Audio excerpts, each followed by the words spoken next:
Sir, narito na po ang pagkain ninyo. Kain na.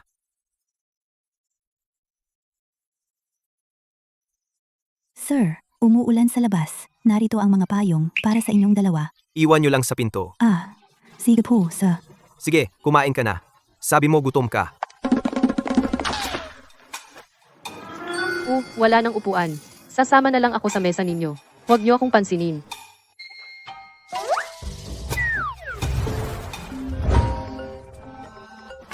Wait, Ma'am Chen, dumating na po ang iyong blind date. Kayo ay... ako. Magba-blind date sana ako. Pero...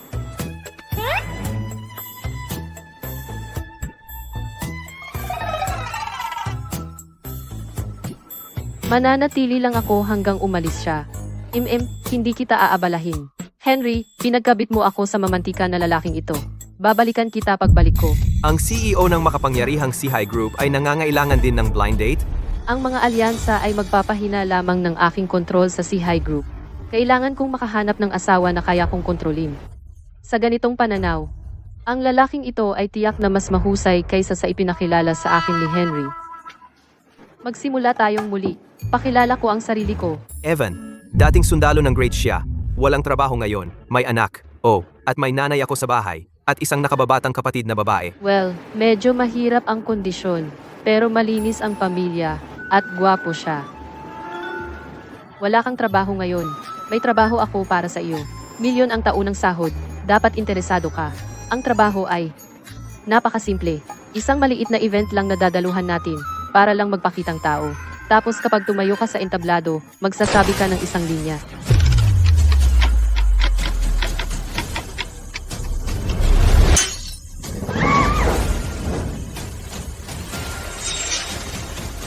May tao. May putok.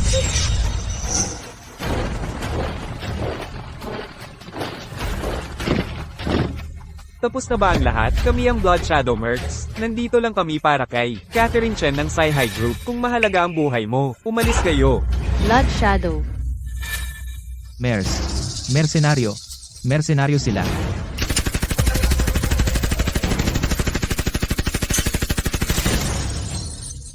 Kung ayaw niyong umalis, edi manatili kayo.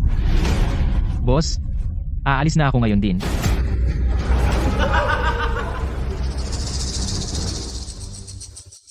Ikaw siguro si Catherine Chen ng Sihai Group. Sumama ka sa amin? 3 minuto, paligiran ka na. Huwag mong gawing mahirap. Sino ang nag-upa sa inyo? Alam mo na mismo, Catherine. May pinakialaman kang dapat hindi.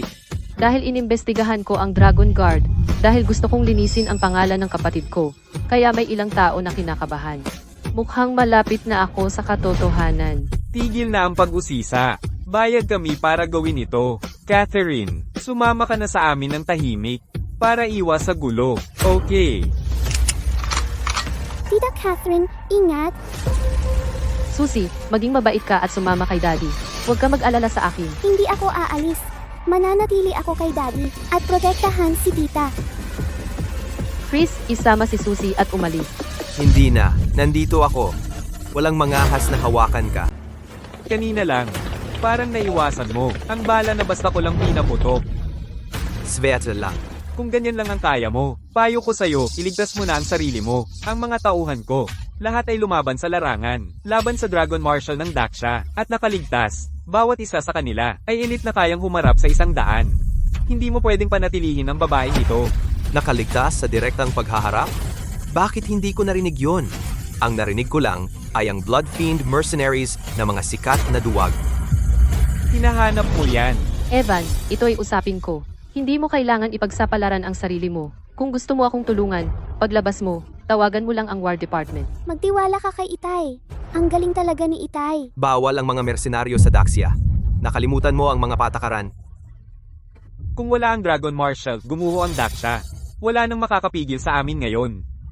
Bayad para sa trabaho. Linisin ang mga gulo. Kailangan mo ng bodyguard, Grace? 100K? Bodyguard? Tigilan mo na ang biro. Nandito ang anak mong babae. Umalis ka na ngayon. Wala itong kinalaman sa'yo. Hoy, mukhang kailangan kong patunayan ang sarili ko.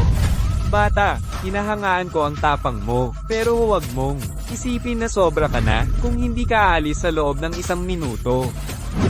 Kung ganon, hindi ka na aalis. Sapat na ang 1 minuto. Lily, alis na tayo. Ang dami mong sinabi, at tumatakas ka pa rin? Tingnan mo, hindi ko siya gusto. Patayin na natin siya, pakawalan na siya. Kahit na ang Daksha ay hindi na tulad ng dati, pero kailangan pa rin namin magnegosyo dito. Ang pagpatay ay magdudulot ng masyadong gulo. Miss Chen, maaari ka nang umalis. Sige. Sasama ako sa'yo.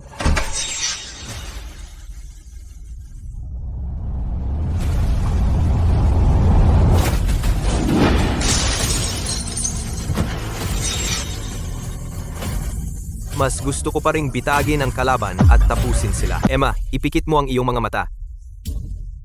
Interesting. Nagbago na ang isip ko. Puputulin ko ang ulo mo, at ilalagay sa display case ko. Patayin siya. Ingat.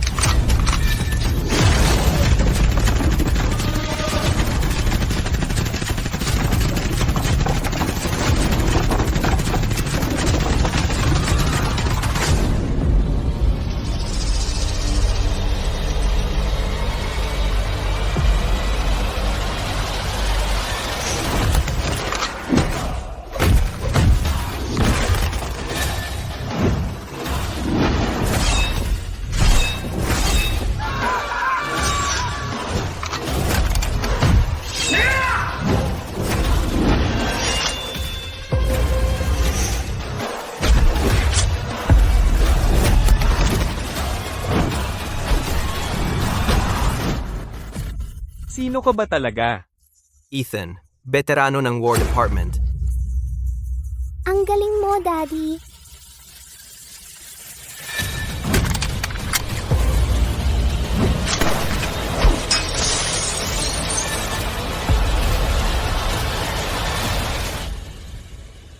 Ethan, veterano ka lang ba talaga? Claire, naisip mo na ba ang alok ko? Dahil naakit niya ang Bloodfiend mercenaries, ibig sabihin ang iniimbestigahan niya ay malapit na sa katotohanan. Baka magamit ko ang mga lead niya. Alok. Claire, kailangan mo ba ng bodyguard? Hindi ko kailangan ng bodyguard. Pero yung trabahong nabanggit ko kanina, pwede mo itong isaalang-alang. Pero sa pagkakataong ito, 10 milyon ang taunang sahod. Anong trabaho?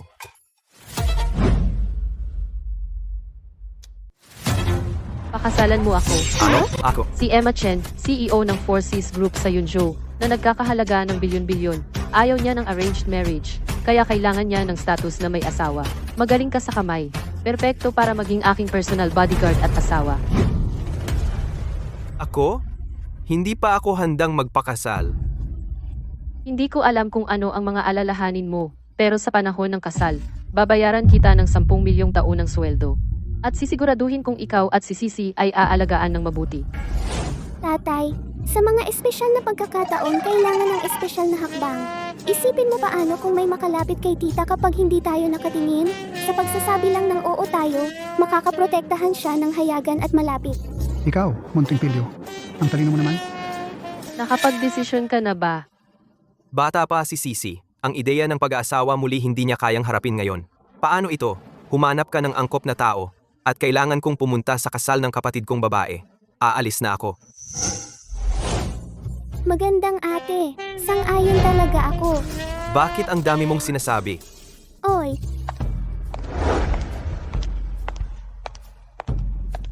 Emma, sundan mo siya. Sasama ako. At maghanda ng regalo na nagkakahalaga ng hindi bababa sa 30 milyon. Emma, may meeting ka ngayon. Siya ay isang ordinaryong lalaki na may kakayahan. Sulit ba na personal mo siyang puntahan? Ang pag-propose iyon ay bagay na kailangan mong gawin ng personal. Proposing? Nararamdaman ko marami siyang sikreto.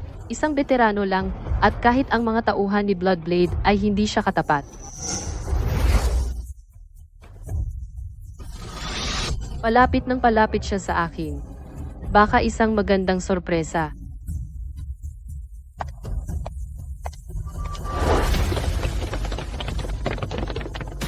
Komandante, nalinis na ang coffee shop. Ngayong nakabalik ka na, na-notify na namin ang lahat ng mga Daksha guard na nakatago sa Yunzhou. Sa iyong utos, maari nating dalhin ang Yunzhou sa ating kontrol.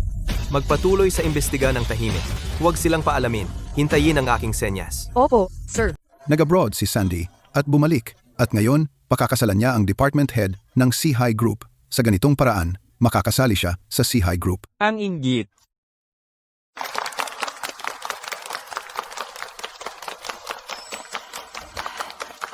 Tatay, nakikita mo ba? Ikakasal na ang Sandy natin. At napapangasawa niya ang mabuting pamilya. Babalik din si Van ngayon. Ang buong pamilya natin, sa wakas, magkakasama na tayong muli. Makikiraan ko. Daan ko. Makikiraan ko. Ay, pasensya. Padaan, padaan. Makikiraan, makikiraan, makikiraan po. Uy, makikiraan.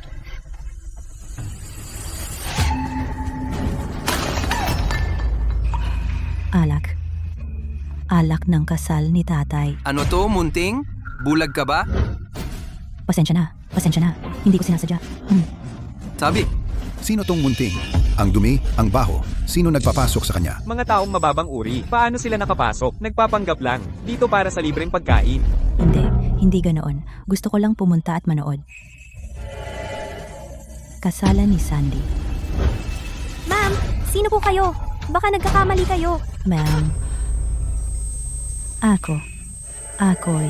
Ano ka? Ang malas. Huwag istorbo ang kasal namin. Umalis ka na. Alis!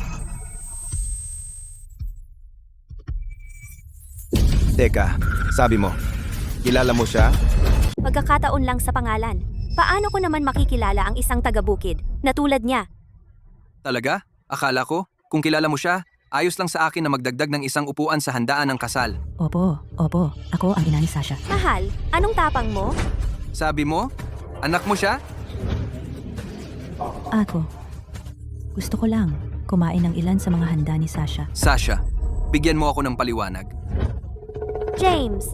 James, hindi ko talaga intensyon na itago ito sa iyo. Pinutulan ko na siya noon pa. Hindi ko alam kung bakit niya ako hinanap. Resulta lang ang mahalaga. Sabi mo pinutulan mo na siya. Pero siya ay pumunta pa rin dito, di ba? Hindi ko alam kung bakit niya ako hinanap. James, talaga. Tama na. Tapos na ang kasal. Mabibigyan pa kita ng huling tsansa. Ang pagputol ng ugnayan ay hindi lang basta sinasabi. Nakuha mo?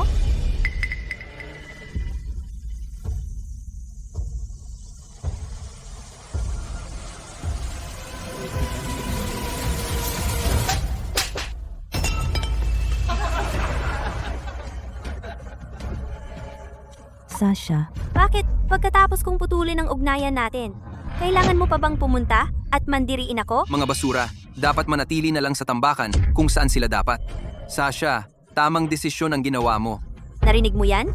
Iba ang mundo ko kumpara sa inyo? Mga basura na galing sa slums? Bakit kailangan mo pang pumunta at mandiriin ako? Sarili mong gawa yan? ako ang ina mo. Kahit na nagkamali ako. Hindi mo dapat. Pinutulan na kita. Wala kong inang katulad mo.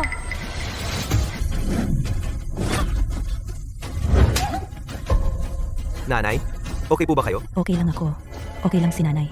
Sasha, Sasha, hindi ka ba natatakot na tamaan ng kidlat? Frank, bakit ka bumalik? Pakialam mo. Akala mo ba kapatid mo pa ako? Sinira niya ang kasal ko. Ano naman kung sinaktan ko siya? Sasha, kinuha mo ang pera ni tatay na bayad sa aksidente sa minahan para mag-aral sa ibang bansa. Paano naman si nanay? Iniwan mo siyang mag-isa sa bahay. Lahat para sa'yo. Ang mga gastos mo sa ibang bansa. 3 trabaho sa isang araw ang ginawa niya. Alam mo ba? wag ka nang magsalita. Para sa iyo, para kay nanay, huminto ako sa pag-aaral at sumali sa hukbo. At ano ang ginagawa mo ngayon? Lahat ng kalokohang ito.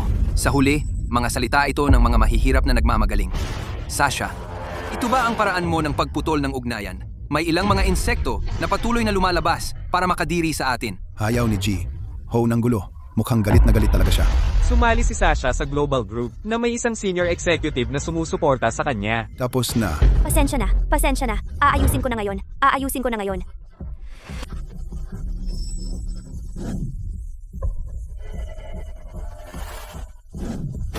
Huwag mong sabihing hindi kita binigyan ng pagkakataon. Dahil pinuputol mo na ang ugnayan, gawin mo ng tuluyan. At huwag mo na akong hayaang makita sila ulit.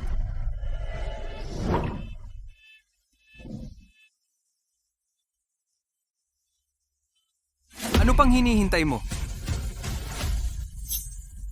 Sasha, Kayo ang nagtulak sa akin na gawin ito.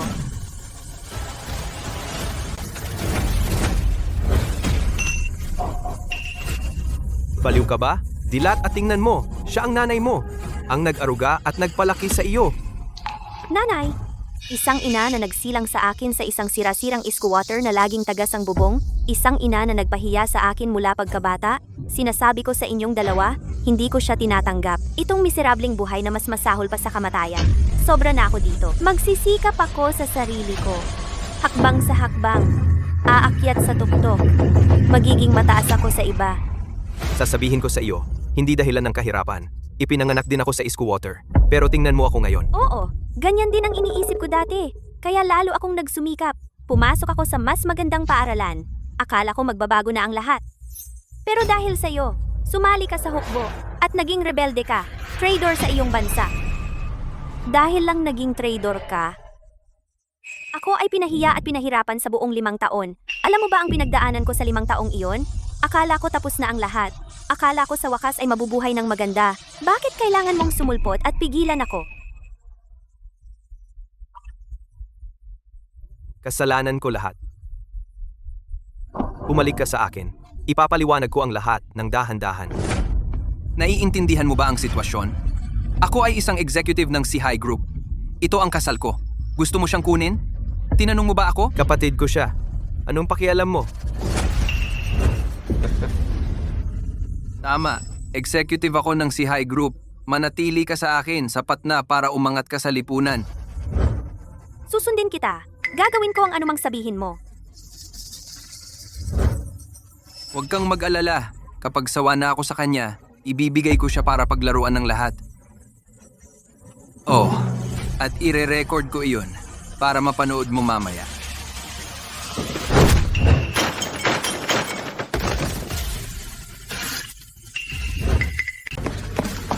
Ayos ka lang?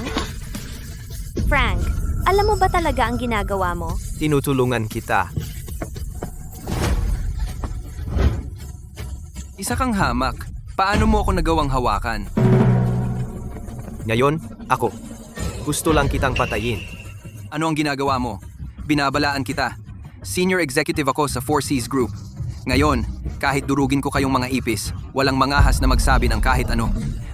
Employee lang.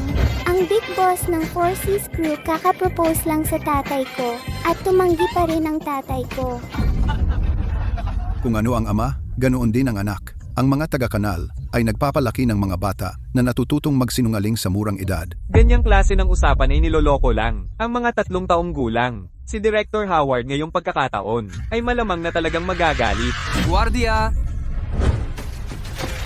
Baliin ang mga buto ng mga walang kwentang bastos na ito. Itapon sila sa labas.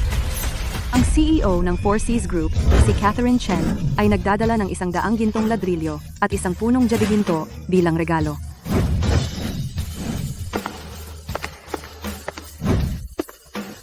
Bakit nandito si Miss Chen? Pumunta ba siya para magdala ng regalo kay Howard? Si Director Howard ay pinahahalagahan ni MS Chen. Kaya sa Four Seas Group, tataas pa siya ang mga taong ito. Ngayon, ay malamang na hindi makakalabas ng buo. Miss Chen, ang presensya ninyo lamang ay ang pinakadakilang pagpapala. Ang mga regalong ito ay sobrang mapagbigay. Kayo ay dapat ang aking bayaw. Halos nakalimutan ko ang regalo ninyo sa kasal. Ipapabawi ko kay Olivia. Bayaw.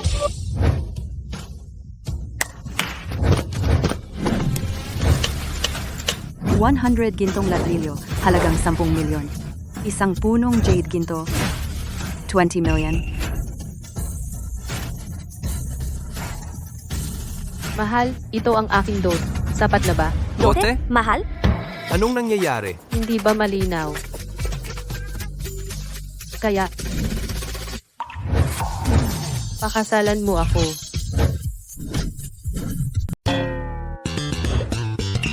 Ang pinakamalaking konglomerato sa Yunzhou, ang CEO ng CHI Group, ay nagpo-propose. Ayaw mong ipahiya ako sa publiko, di ba? Miss Chen, niloloko mo ba ako? Siya? Kung siya talaga ang manugang ng CHI Group, eh ano ang silbi ng 5 taon kong paghihirap? Cindy, ano ba ang nangyayari sa tita mo? At sa kanila? Sila iyon. Inaapi nila si Lola. Hinampas nila si tatay ng bote. Magaling. Miss Chen, hayaan niyo po akong magpaliwanag. Miss Chen, mababa lang po siyang tao. Isang traitor. Kahit na siya ay isang rebelde, ako ang magdedesisyon kung paano siya haharapin. Sa tingin mo, may karapatan kang mag-utos sa taong gusto ko? Ihatid mo muna si tita. Asikasuhin mo iyong dalawa. Kayo dalawa, sumama kayo sa akin. Kayo dalawa. Simula ngayon, pinalayas kayo sa High Group. Walang negosyo sa Yunzhou ang kukuha sa inyo. Tita, tara na. Hindi ko akalain na si Miss Chen ay ipagtatanggol si Frank ng sobra. Mukhang tapos na ang dalawang ito sa Yunzhou. Tara na.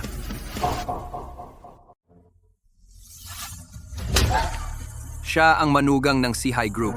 Bakit hindi mo sinabi sa akin kanina? Dating sundalo lang siya. Paano naman nahulog si Miss Chen sa kanya?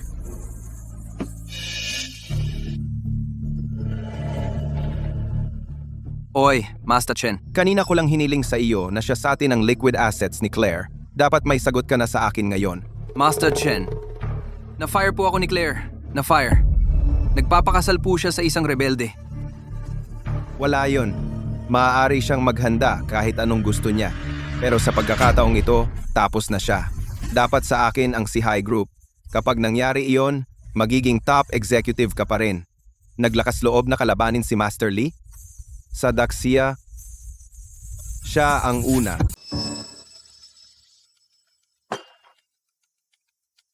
Alam mo na iniimbestigahan ko ang Daxia Dragon Guard. Siguradong nahulaan mo na. Ang pagkamatay ng ate ko ay may koneksyon sa Daxia Dragon Guard.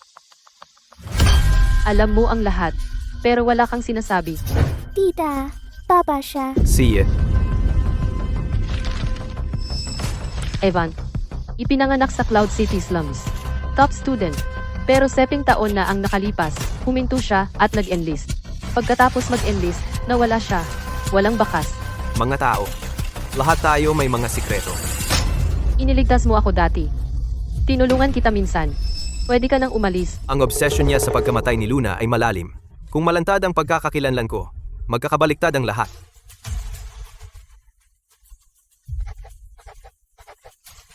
Ito ang numero ng telepono ko.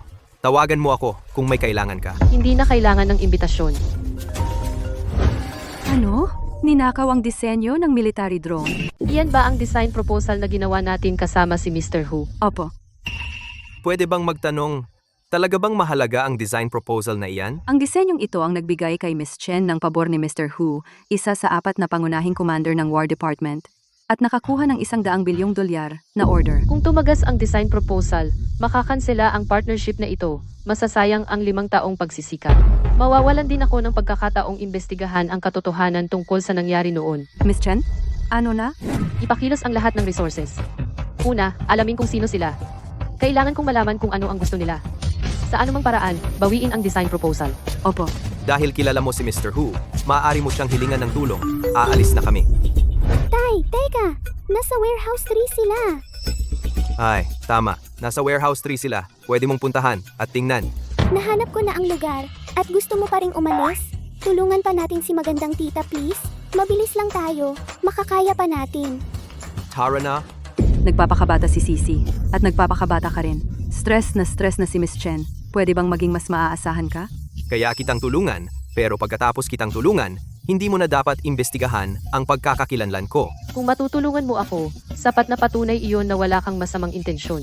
Ang iyong nakaraang pagkakakilanlan, hindi ko na itatanong. Pero ang bagay na ito ay lampas sa iyong kakayahan. Kung kaya ko bang tumulong o hindi, sumama ka at malalaman mo. Tara na.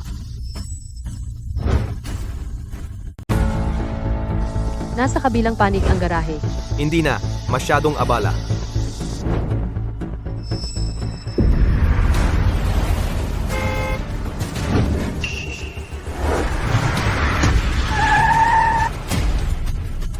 Hindi, baliw ka ba?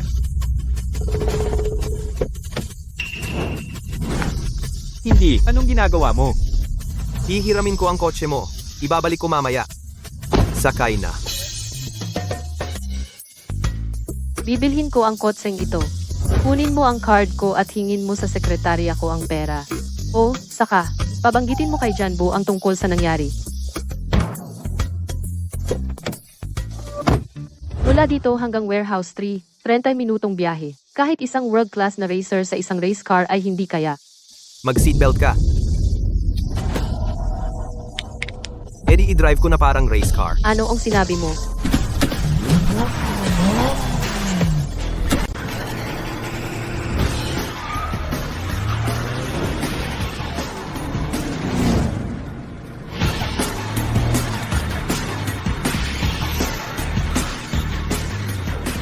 Traffic sa unahan. Umikot na lang tayo at mag-ibang ruta. May stoplight mga 500 metro sa unahan. Pwede kang mag-U-turn. Wala nang oras. Tulungan mo ako sa handbrake.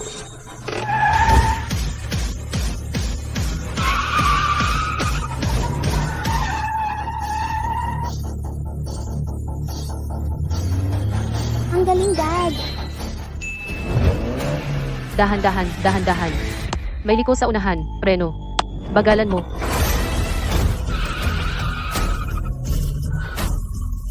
Lily, Relax lang. Kaya pa ni Dad pabilisin. Relax ka lang. sa ganitong pagmamaneho, paano ako makakarelax? Babala ng GPS, sirang tulay sa unahan. Inaayos pa, pakihikot na lang. Dead end sa unahan. Ibaba mo ang phone. Tingin sa daan. May alam akong shortcut. Kumapit ng mahigpit.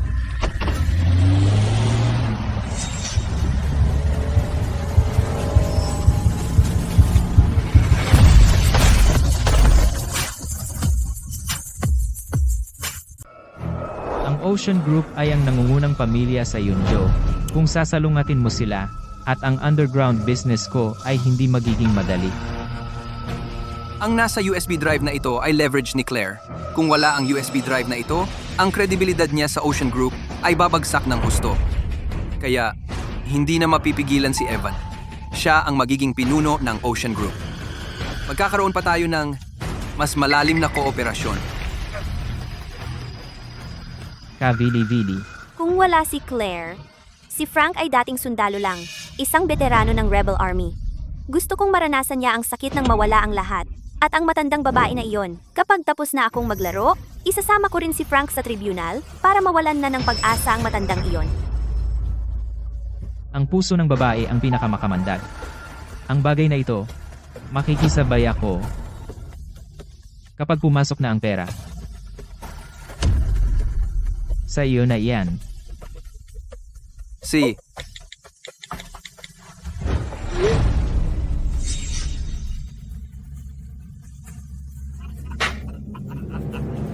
Masarap makipagnegosyo.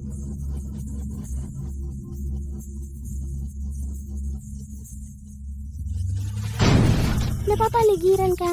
Taas kamay.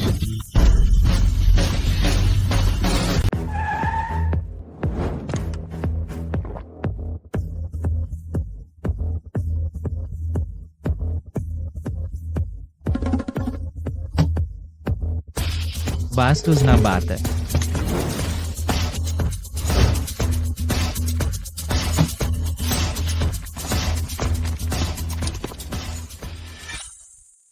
James at Sasha, kayo ang mga nakikipagsabuatan sa Black Dragon Society. Kayo ang nagtulak sa amin dito. Isisi mo sa sarili mo ang pagprotekta kay Frank. Claire, nagmamalabis ka. Business partners lang kami, kayo naman. Naglakas loob kayong pumasok sa teritoryo ng Dragon, ang kapal ng mukha. Hindi ba ako tao? Driver, bata, Claire, talagang hindi ninyo nirerespeto ang Black Dragon Society ko kahit kaunti. Dragon, ang laman ng USB drive na iyon ay 5 taon kong trabaho. Ibalik mo. Pwede tayong mag-usap. Kung hindi, wala akong problema na harapin ang Black Dragon Society mo sa isang laban.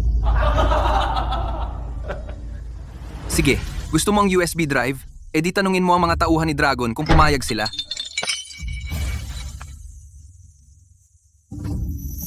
Umatras ka.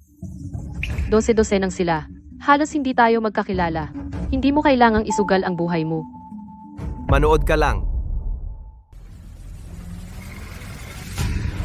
Nagpapasikat ka ba sa harap ko? Ang mga kapatid ko dito sila ay nakipaglaban ng totoo. Naghahanap ka ng gulo. Kung di ako susubok, paano ko malalaman?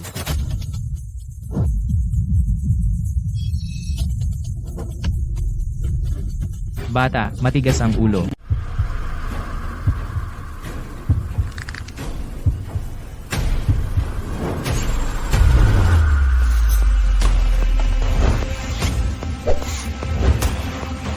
Bine-dragons ako. Naging hari ako ng ilalim ng lupa ng Cloud City. Nakapunta ako rito dahil sa pagiging walang awa, dahil sa mga kapatid na ito na lumaban sa dugo at apoy kasama ko. At lahat ng narito ay ang pinakamahusay sa pinakamahusay. Tigil.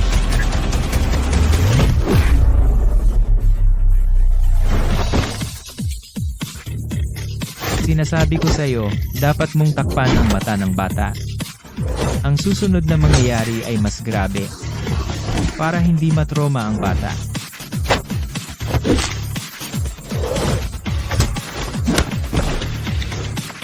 Sir Chen, 9 dragons. Alis. Bobo ka. Bakit hindi ka nalang lumingon at tingnan mo mismo? Hindi inaasahan, ikaw, isang bata, hindi rin kayo magkasundo ng tatay mo. Binubugbog ang tatay mo ng ganyan, at natatawa ka pa.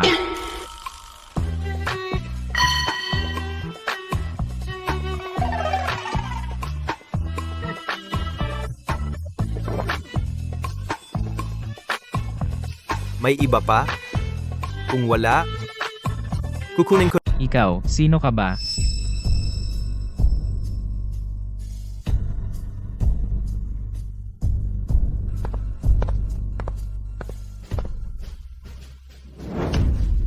Pare, ang galing mo. Ako si Dragon, nirerespeto kita. Bibigyan kita ng tsansa. Iwan mo ang USB drive. Isama mo si Kathy, at umalis na. Ang bobo nito. Pinatumba ng boss lahat ng tauhan mo. At nagpapakatigas ka pa? Inamin ko. Hinamak kita. Pero isipin mo. Bakit ang Black Dragon Society ko ay nangahas na kalabanin ang 4Cs Group? Sa likod ng lahat ng ito, ang pamilya Lee. Ang Black Dragon Society ko ay isang maliit na piyon. Marunong kang lumaban, pero ano ang punto? Sa isang salita lang ng pamilya Lee, kahit 10 4Cs groups ay mawawala agad. Ganoon ba? Gusto kong makita kung gaano sila katigas.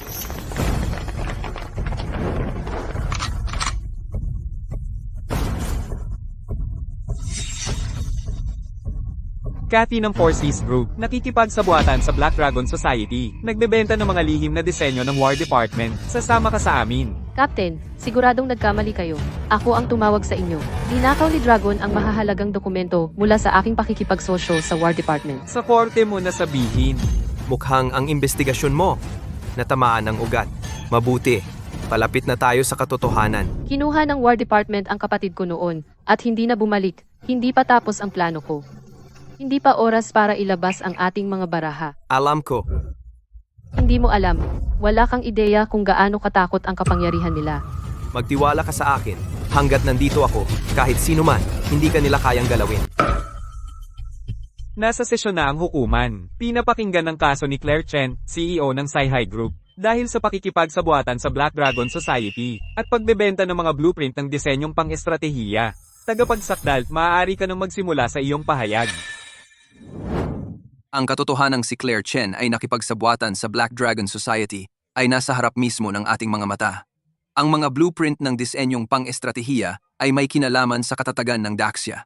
Ibinenta niya ang mga ito ayon sa kanyang kagustuhan para sa pansariling pakinabang. Ito ay katumbas ng pagtataksil. Hinihiling ko sa hukom na itaguyod ang batas ng may katarungan. GNG. Chen, tingnan mo ang iyong sarili. Kailangan mo talagang dalhin ang iyong sarili sa paglilitis. Kamahalan, sa tingin ko, ang sitwasyon ay napakalinaw na ngayon. Si Claire Chen ay nagwalang bahala sa kaligtasan ng Daxia. Si Frank Chu ay isang rebelde mismo. Tiyak na sangkot siya. Ikaw na masamang babae. Kung patuloy kang magsasalita ng kalokohan, magagalit si Sisi.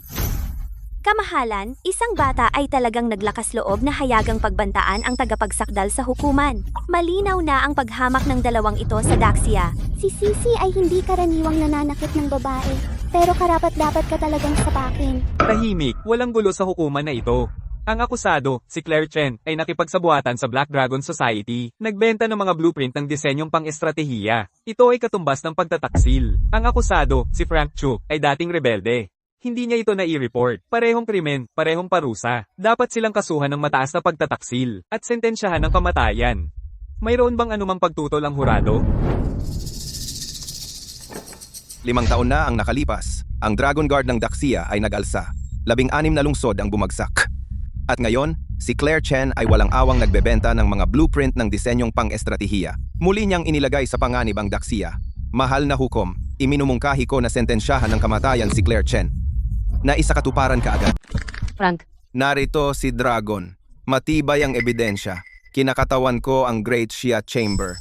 Miyembro ako ng hurado. Kahit na pinsan kita, hindi ko kayang balewalain ang pamilya. Frank Ikaf. Ang pagpapasok sa iyo ay pagkakataon mo. Kung hindi ako masaya, ang Black Dragon Society mo ay mawawala sa Yunzhou sa isang saglit.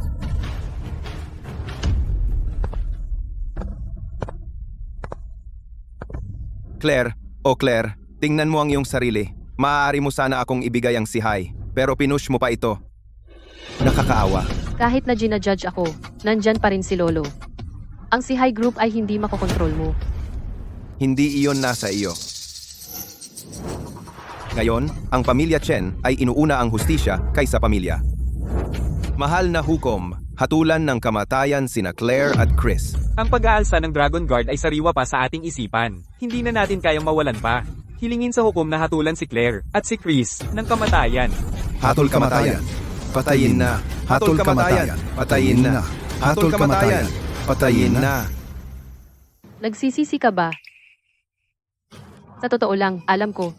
Hindi ko kaya labanan ang puwersa sa likod nila. Pero ang kapatid kong babae ang tanging obsession ko. Mukhang nadamay kita sa gulo na ito. Iniimbestigahan mo ang pagkamatay ng asawa ko. Paano ako magsisisi sa pagtulong sa'yo? 10 milyon kada taon. Hindi ganoon kadaling kitain. Huwag ka mag-alala. Ang korte ay hindi lugar na sa ilang salita ay mahahatulan ng isang tao. Nandito na ba ang lahat? Matigas na tanga. Gusto mo pa bang lumaban? Minsan hindi ko talaga alam kung saan galing ang tiwala mo. Malalaman mo rin. Hoy, kailan naging one-man show ang korte? Bibigyan kita ng 3 minuto. Ngayon din, agad, palabasin ang mga ito.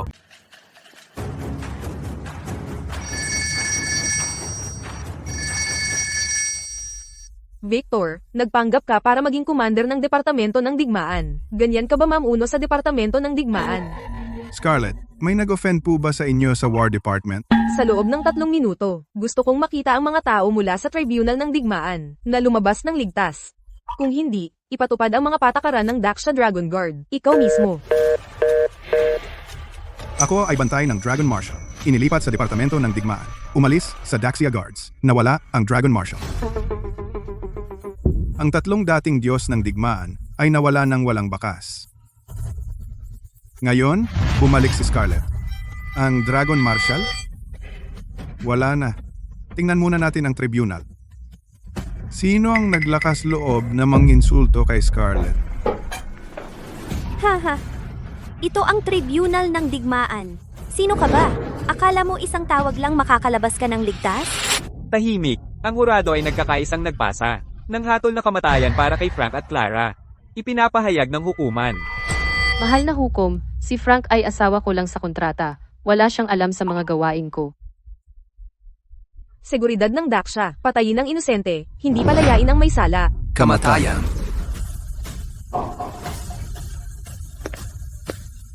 Narinig mo ba iyon? Mamamatay ka ngayong araw.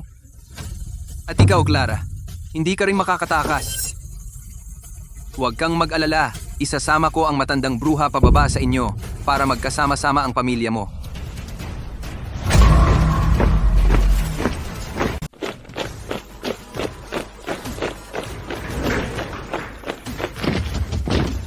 Sa ilalim ng aling komandante ka, hindi mo ba alam na nagsasagawa kami ng paglilitis? Sino nagpapasok sa'yo? Relax lang. Nandito sila para mag-obserba. Evan, nilalakas mo ang loob mong magdala ng mga tao para lusubin ang tribunal ng War Department?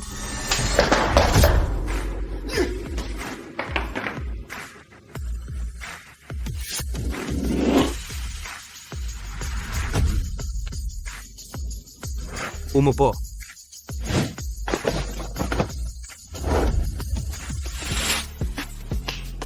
Tuloy. Evan, itong mga tao? Mom, Mommy, hindi ko magawa ng kahit ano si Daddy nang walang plano. Manood ka lang. Claire, kaya ito ang lalaking pinili mo. Nilusob niya ang tribunal. Binigo mo ang bansa. Evan, sabihin mo sa kanila na ibaba ang mga armas. Kung hindi, lilipulin ang buong angkan mo. At lahat ng kasama mo ay mapaparusahan din. Iminumungkahi kong bawiin mo ang sinabi mo. Alam mo ba kung sino ang kasama ko? Ikaw, nandito si Mr. Ho.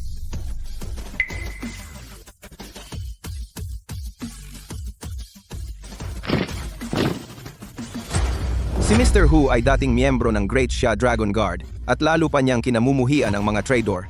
Ang makakita ng isang komandante ng War Department bago ka mamatay ay tunay na karangalan sa iyong buhay. Naglilitis kayo ng kasong pagtataksil, di ba? Mr. Hu, sila yan. Hindi lang sila tumangging umamin, kundi nagdala pa sila ng mga tao para takutin ang hukuman. Pakiusap po, parusahan ninyo sila ng mabigat. Pamilyar sa akin ang binatang ito. Nagsilbi ka na ba sa Great Xia Dragon Guard? 7 taon na ang nakalipas, sumali ako sa Great Xia Dragon Guard at lumaban sa labanan ng Tianmen. Siguro iyon ang dahilan kung bakit pamilyar ako. Mr. Hu, para sa kanyang mga krimen, kahit ang lipulin ng buong angkan niya ay hindi labis. Poprotektahan ko silang dalawa. May pagtutol ba? Mr. Harrison, pinaghihinalaan silang nagbanta sa bansa. Hindi mo sila kayang protektahan. Si Catherine Chan ay nagbenta ng mga strategic design blueprint at nakipagsabuatan sa isang rebelding puwersa. Nasa harap mo na ang mga katotohanan, kahit ikaw ang komandante ng Departamento ng Digmaan. Hindi mo kayang baluktutin ang batas. Kinukuwestiyon mo ba ang aking katapatan sa bansa? Hindi ko yun sinabi. Narinig ko na si Mr. Harrison ay nahihirapan sa War Department sa mga nakaraang taon. Na-offend niya si Mr. Lee. Pinigilan siya, natural lang, na magkaroon siya ng ilang saloobin tungkol dito. Kaya ang pamilya Lee, gusto akong hatulan. Sabihin mo sa amo mo na pumunta. Mr. Harrison, ito ay isang hukuman. Walang bigat ang iyong mga salita. 5 taon na ang nakalipas. Wala kang ebidensya para durugin ang Dragon Guard. At ngayon, wala ka pa rin. Kung may ebidensya ka, edi, kasuhan mo rin ako ng krimen ng pagtatago ng mga traidor. Mamamatay ako bago sila. Kung wala kang maipakita, walang makakagalaw sa kanila. Mukhang determinado si Mr. Harrison na protektahan sila. Sige, tigilan nyo na ang pagtatalo. Sandali lang, tumahimik ang lahat. Huwag isipin na dahil lang nandito si Mr. Harrison, makakapanatag kayo. Hukom, magbigay ng hatol ayon sa batas. Mga akasadong sina Catherine Chan at Peter Chu ay tunay na nagsagawa ng mga gawa na nagbabanta sa pambansang seguridad. Pagkatapos ng paglilitis, ang hukuman na ito ay naghahatol sa 2 ng parusang kamatayan, kaagad.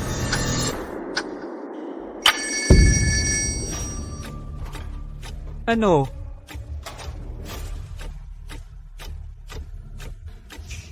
Anong nangyayari?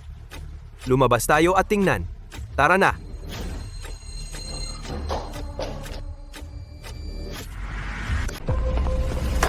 Ito.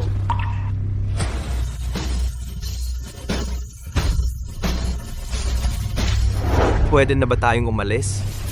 Evan, sino ka ba talaga? Bakit lahat ng mga sundalong ito ay mula sa War Department? Hindi mahalaga kung sino ako. Ngunit tandaan mo ito, hanggat nandito ako, walang makakagalaw sa amo mo. Kahit sino ka man, kung mangahas kang makialam dito, titiyakin kong mamatay ka na walang mapaglibingan. Alam mo ba kung sino ang gustong pumatay sa kanya? Ako na ang bahala. Tama. Aso mo siya. Eh ano kung aso ko siya?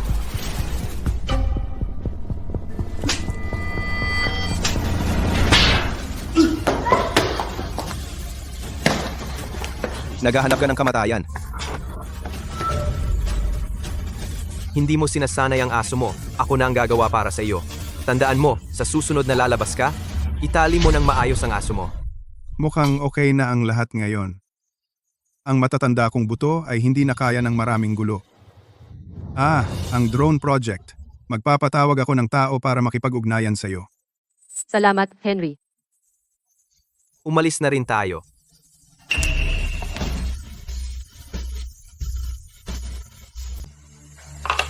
Hindi ko inaasahan na ang isang tawag mo ay magdadala ng napakaraming tao. Mukhang mas mataas ang estado mo kaysa sa inaakala ko. Evan, talaga bang isa ka lang veterano mula sa War Department? Pagkatapos ng lahat, ilang taon akong nasa Dragon Guard. May impluensya pa rin ang mga dati kong kasama.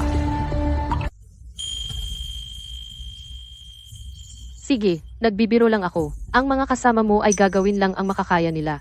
Ang tunay na pasasalamat ay kay General Hu. Sa tingin ko, si General Hu ang nagdala sa kanila. Tama. Si General Hu ang commander ng War Department pagkatapos ng lahat. Ma'am Chen, handa na ang regalo para sa kaarawan. Tingnan mo. Regalo para sa kaarawan? Kaarawan ni Lolo.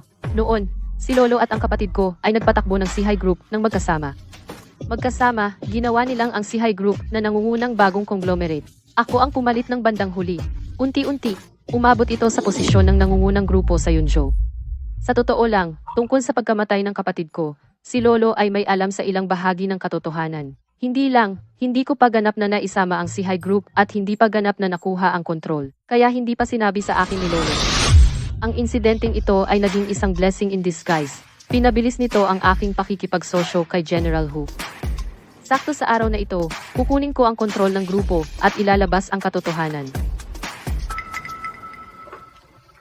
Kung hindi pumayag si Lolo sa kasal ng kapatid ko sa taong iyon noon, baka hindi sana ang kapatid ko.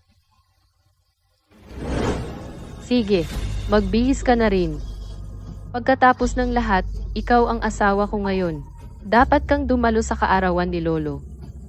Lily, maghanda ka rin ng regalo para kay Evan. Dahil kaarawan ni Lolo, ang katapatan ang pinakamahalaga. Ako na mismo ang maghahanda. Ikaw ba ang kapatid niya? Hindi mo ba alam kung sino siya? Bakit isang tawag lang at mapapunta si Victor dito? Leo! Hindi ko talaga. Nakuha ko na. Niloko niya tayong lahat. Matapos sumali si Frank sa War Department, wala na kaming balita sa kanya. Kung talagang mataas ang posisyon niya, paanong walang balita? Si Mr. Victor naman, tiyak na pumunta siya para kay Carrie. May partnership si Mr. Victor kay Carrie. Narinig niya siguro na nasa tribunal si Carrie, kaya siya pumunta. Tama? Ang mga military drone ay palaging ang pangunahing prioridad ng 4Cs Group. Kapag ito ay na-develop, maaari nitong dalhin ang kapangyarihang militar ng Xia sa isang ganap na bagong antas. Tiyak na pumunta si Mr. Victor dahil sa proyektong ito. Kahit ano ang dahilan, hindi natin sila dapat hayaan na magpatuloy. Kung hindi, ang 7 taon naming pagpaplano, magiging biro lang.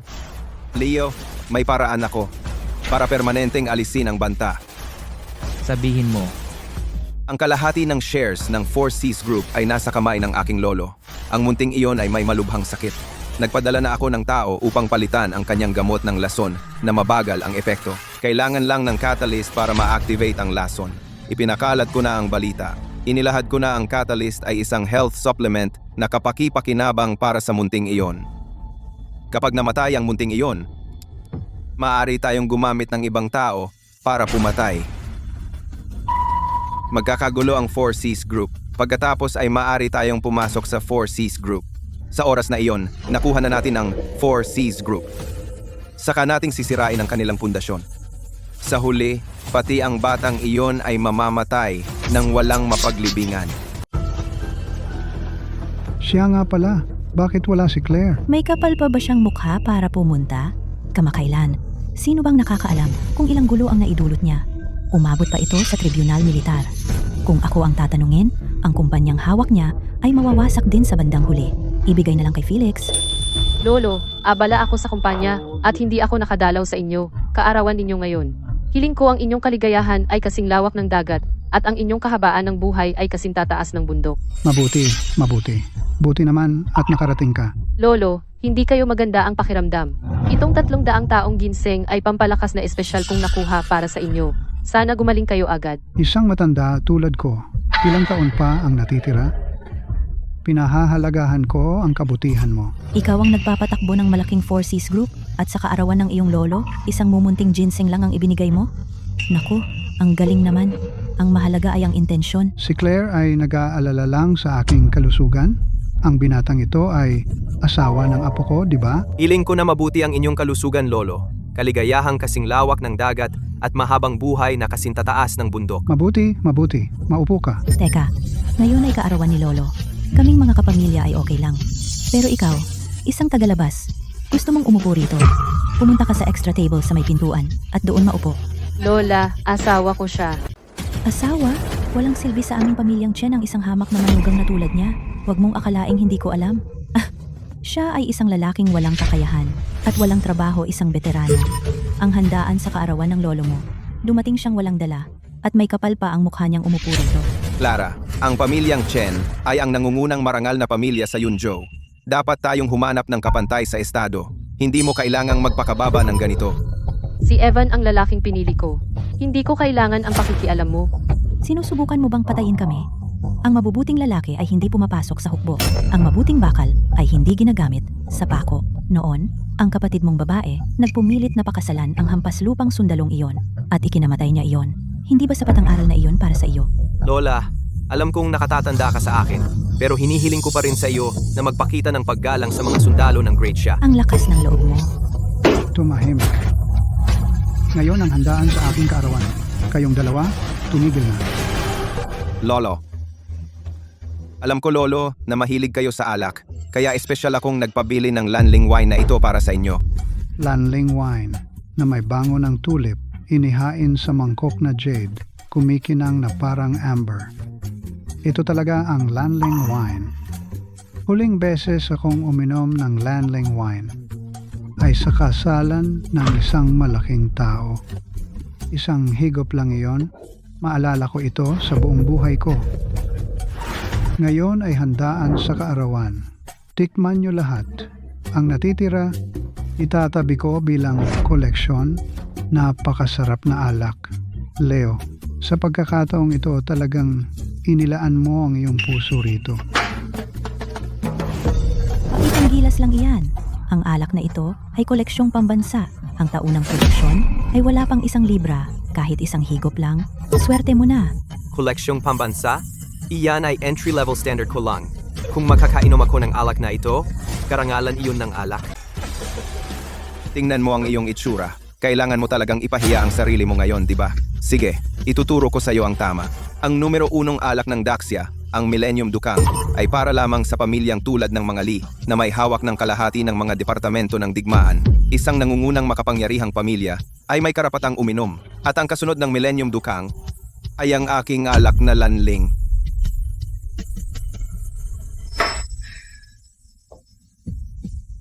Ang alak na ito, para sa iyo bang inumin?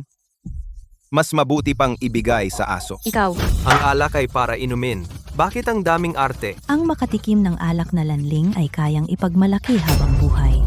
Dapat kang magpasalamat. Hindi ka man lang makapag-isip ng disenteng regalo sa kaarawan para sa iyong sarili. Lola, alam na alam ninyo na si Chufan ay isang ordinaryong tao.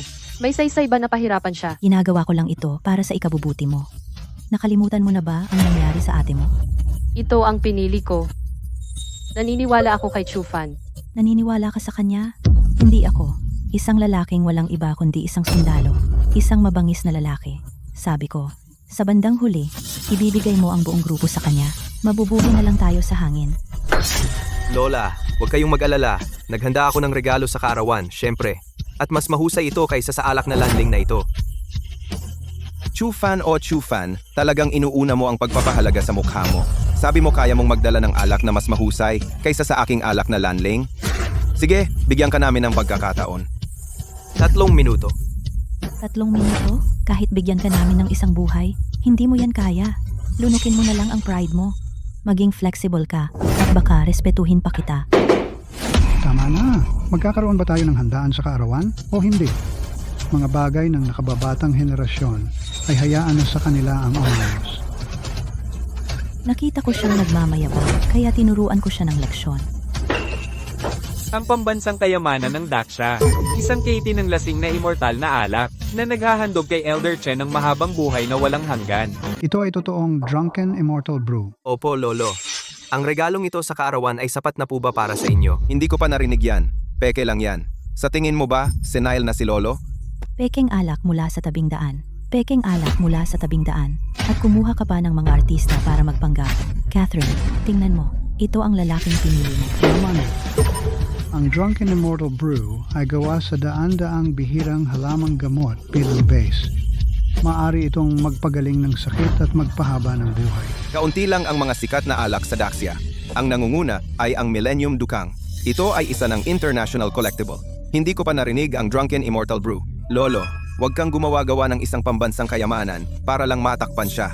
Ng isang pambansang kayamanan para lang matakpan siya. Katawa-tawa. Kumpara sa Drunken Immortal Brew, ano ang Millennium Dukang? Hindi mo alam. Iyon ay dahil ang Drunken Immortal Brew ay nagbubunga lamang ng 2 onsa bawat siglo. Ito ay tunay na isang maharlikang kayamanan. Ito ay tunay na pambansang kayamanan ng Daxia. Maging ang pamilya ng Li ay hindi karapat-dapat sa kahit isang lagok. Para sa akin ba talaga ito? Malambot sa panlasa. Isang tasa pababa, parang. Nagsibol pagkatapos ng tagtuyot. Ang galing ng alak. Lahat ng nainom ko sa nakaraang mga dekada. Ito ang tunay na alak. Namumula ang mukha niya. Malakas ang boses niya. Tunay ang alak. Ang Drunken Immortal Brew ay binubuksan lamang para sa mga pambansang pagdiriwang ng Daxia. Ay binubuksan lamang. At ito ay isang buong libro nito. Paul, paano mo nakuha ang alak na ito? Tama. Kahit na ang Drunken Immortal Brew ay isang kayamanan ng imperyo, walang paraan isang tulad mong sundalo ay makakakuha niyan. At napakarami pa ng sabay-sabay. Paul, saan mo talaga nakuha ang alak na ito? Sa Daxia Dragon Guard, ano ang tunay mong pagkatao? Lolo, makatitiyak po kayo, ang alak na ito ay talagang tunay. Ginoong Hu, May problema ba ang alak na ito? G. Who? Ano po ang dahilan ng inyong pagbisita? Nabalitaan ko na ang dating chairman ng Sihai Group ay mag-80 ngayon. Kaya pumunta ako para makita kayo. Oy, sadyang nagpapakumbaba ka. Mangyaring maupo po kayo. Kaya pala ang alak na ito ay galing kay Jihu. Iniisip ko, paano ba naman may dalang ganyang kayaman kung hindi lang talaga espesyal ang tao? Hindi ko po kayang dalhin ang alak na ito. G. Chen, hindi ko narinig na binanggit ninyo ito. Ang pamilya Chen pala ay may koneksyon sa Diyos ng digmaang siluo. Ang alak na ito, siya ang nagpadala at inutusan akong personal na ihatid. Diyos ng digmaang loo? Iyon ba ang isa? Isa sa 3 Diyos ng digmaan ng Dragon Guards ng Daxia, si Luo Hongxia, Diyos ng digmaang luo. Sino pa ba kaya? Hindi ko kilala ang Diyos ng digmaang luo. Bakit naman ipapadala sa akin ang alak na ito? G. Chen, kayo ang nagtatag ng Sihai Group. Naging mabuti kayong negosyante. Para sa mga tao ng Yunzhou, pinaganda ninyo ang kanilang buhay. Taon-taon, nagbibigay kayo ng 1 bilyon sa militar ng Daxia.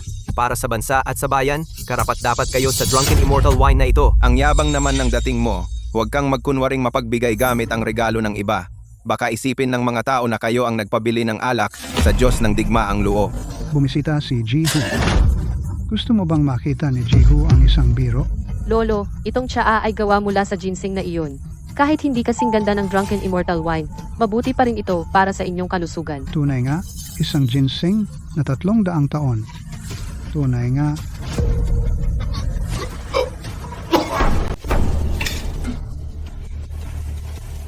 Tatay, anong nangyayari? Magsalita ka. Kulang ang ki at dugo. Mahina ang pulso. Nalaso na siya. Kalokohan. Sinasabi mo bang ang alak na dala ni Old Hu ay may lason? Talagang nalason si Mr. Chen. 40 taon na akong doktor. Hindi ako magkakamali. Miss Chen, masama ito. Ang media ay nag-uulat na namatay na ang matanda. Bumagsak ang stock ng 4Cs Group. Sa 1 minuto, umabot na sa bilyon ang lugi. Clara Chen, nakipagsabuwatan ka sa mga tagalabas para lasunin si Lolo. Tiyak na walang problema ang alak ni Old Hu. Uminom si Lolo ng tsaa mo at umubo ng dugo at nasa kritikal na kondisyon. Sino pa ba ang may gawa? Pagkamatay ni Lolo, ililipat sa iyo ang mga shares. Pagkatapos, ikaw at si Frank ay maaaring pumalit sa 4Cs Group. Tama? Clara Chen, Para sa isang tagalabas, gagawin mo pa sa sarili mong lolo. Madam, si Lolo Chen ay nasa kritikal na kondisyon. Pwedeng mawala siya anumang oras. Lolo, Clara, pinatay mo ang lolo mo. Isang kahihiyan ka sa pamilya Chen. hindi pwedeng mamatay si Lolo. Kalmahan mo, hindi pa siya patay. Frank, ikaw. Nasa peking coma siya. Ako na ang bahala. Hey, Frank. Patay na si Lolo. Gusto mo bang lapastanganin ng patay? Sinusubukan ko siyang iligtas, pero ayaw mo akong payagan. Gusto mo siyang makitang mamatay o ikaw mismo ang lumason sa kanya? Tigilan mo! Ang walang kwentang usapan! Si Dr. Wang ay isang top doctor. Kahit siya ay walang magawa. At ikaw, isang dating sundalo. Akala mo talaga kaya mo siyang iligtas? Medyo marunong ako. Hindi na kaya ni Lolo na magtagal pa. Huli na para sa ospital. Hayaan ninyong subukan si Frank. Clara, gusto mo talagang mamatay si Lolo? Gusto mong iligtas siya ng basurang si Frank? Sige, kung hindi niya siya mabuhay, kailangan mong ibigay ang lahat ng iyong mga shares ng si High Group. Buwisit ka. Mamamatay na si Lolo. At ang inaalala mo lang ay ang mga shares na iyan. Hindi ko kasalanan. Nahati ang presyo ng stock sa loob ng 10 minuto. Kung hindi niya agad maputol ang pagkalugi, mababang karote ang si High Group. Basta magising si Lolo, malulutas ang lahat ng problema. Gusto mo lang ang si High Group, di ba? Tatanggapin ko ang taya na iyan. Frank, kaya mo ba?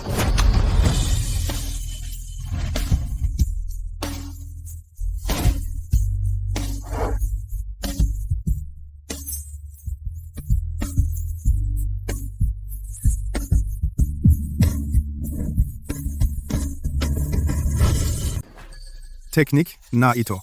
Guro, nakita niyo na po ito. Hindi rin ako sigurado. Kahit si Master Henry ay hindi nakakita ng teknik na ito, nagpapakatanga ka. Lola, huwag mong hayaang hawakan ni Chris si Lolo ulit. Napakarami na niyang karayom. Hindi pa nagigising si Lolo. Chris, sa tingin ko, nagpapaliban ka lang. Bakit nagmamadali? Isa na lang bang karayom? Buhay kamatayan, yin-yang. Sa kamatayan may buhay. Maaaring ito ang lihim ng huling karayom. Kung magtagumpay, buhay siya. Kung mabigo, matapang. Alam kong sobra ang tiwala mo sa sarili mo. Ikaw ay dinala ni Claire para takpan siya.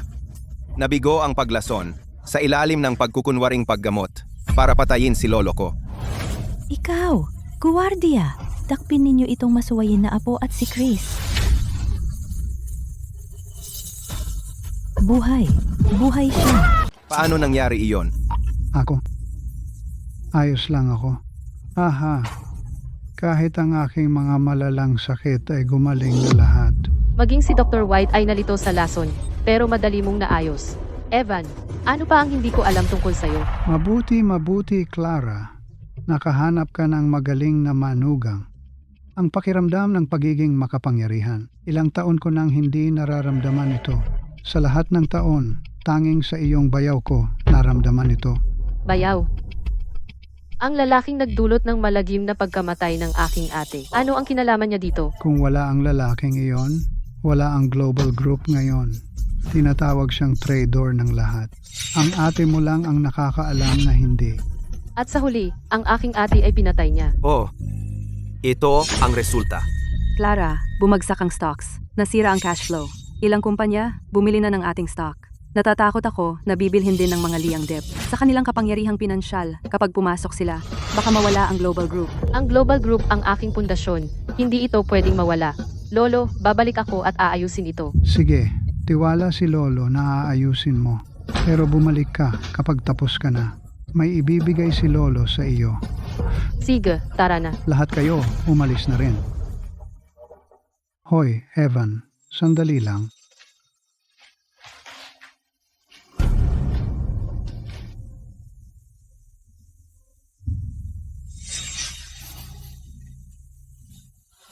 Alam ko na si Frank ang naglason sa akin, pero siya ay nakisama na sa mga Lee. Hindi kayang makipagkompetensya ng global group sa mga Lee. Na-offend na ni Clara ang mga Lee. Si Claire ay nagsakripisyo para sa iyo rin. Evan, huwag mong hayaang sundan niya ang landas ni Claire. Isang malaking sorpresa. Ikaw ang ipinagmamalaki ni Luna. Lagi kanyang binabanggit. Ngayon, si Joy ay nilalamon ng poot. Isang bagay lang ang hinihiling ko sa iyo, matanda. Ingatan mo siya. Panatilihin siyang buhay. Ibinibigay ko ang aking salita. Sa pagkakataong ito, nasa anino ako. Sila ang nasa liwanag. Hindi ko sila bibigyan ng kahit anong pagkakataon.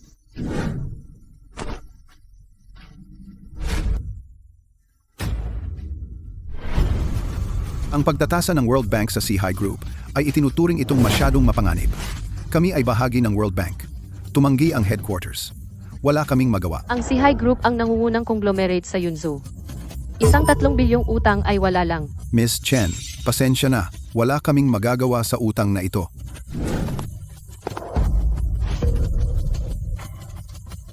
Miss Chen. Aba. Ang CEO ng Sihai Group, nagmamakaawa at nagpapakumbaba. Sandecho. Anong ginagawa mo dito? Nandito ako para makita ang best friend ko. May problema ka ba? Best friend mo? Ang pinuno ng World Bank East Asia Division, si Sylvia Shen. Ako yun. Miss Shen, sigurado akong naiintindihan mo ang kahalagahan ng agarang tulong ngayon kung malalampasan ng Sihai ang krisis na ito. Noong una, hindi ako tutol na makatrabaho ka, pero may sinabi si Sandy sa akin. Pagkatapos timbangin ang pros and cons, napagpasyahan kong hindi ito sulit na ipagsapalaran. Rebelde ang asawa mo, di ba? Kahit ang pagtatakip sa mga rebelde ay kaya mong gawin. Paano kita pagkakatiwalaan sa isang loan? Miss Shen, sa tingin ko kaya nating tinanggihan ka ni Ying ng malinaw. Kumakapit ka pa rin sa kanya na parang pandikit. Ang CEO ng Sihai Group, kailan ka naging ganito kababa? MS, Chen, wag na, hanggat hindi ako pumapayag. Walang sino man sa building na ito ang magpapahiram sa iyo. Ikaw.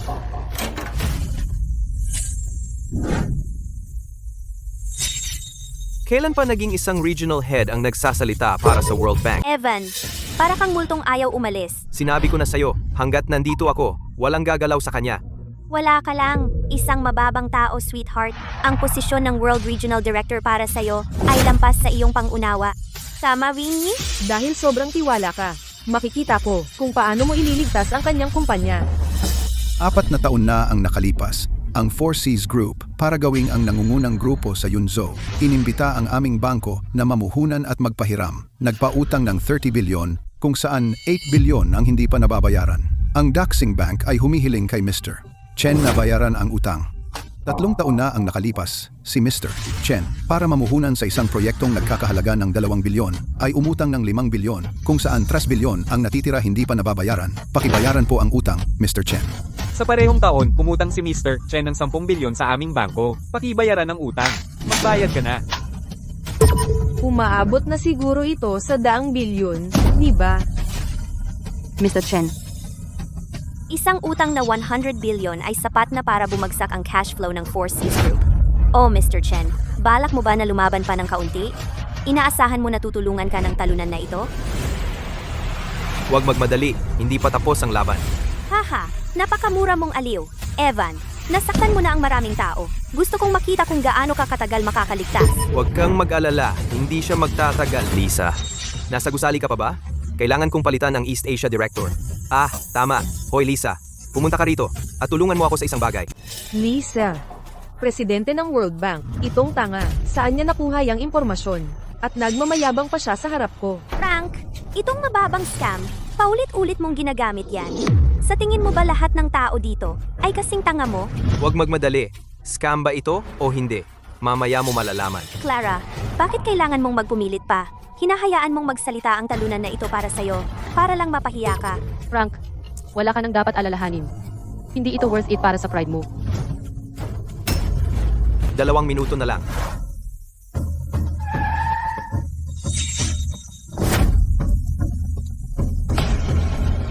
Dear Frank, andito ako. Ano, hindi ka ba maghahanap ng artista na magpanggap na si Lisa? Sayang, nasaan ang Sharon natin? Bilang pinuno ng Silangang Asya, bilang regional head para sa Silangang Asya, nakilala na niya si Lisa dati. Di ba, Sharon? Nagpapanggap na presidente ng World Bank. Maaaring maniwala ang mga ordinaryong tao, ngunit sa harap ni Presidente Sharon, Ikaw ay isang clown lang. Clara, mga salita mula sa ganyang tao, at pinaniwalaan mo yun. Mukhang na-overestimate kita. Sige, tingnan natin kung sino ang may kapal ng mukha, sino ang may lakas ng loob na magpanggap na presidente ng World Bank.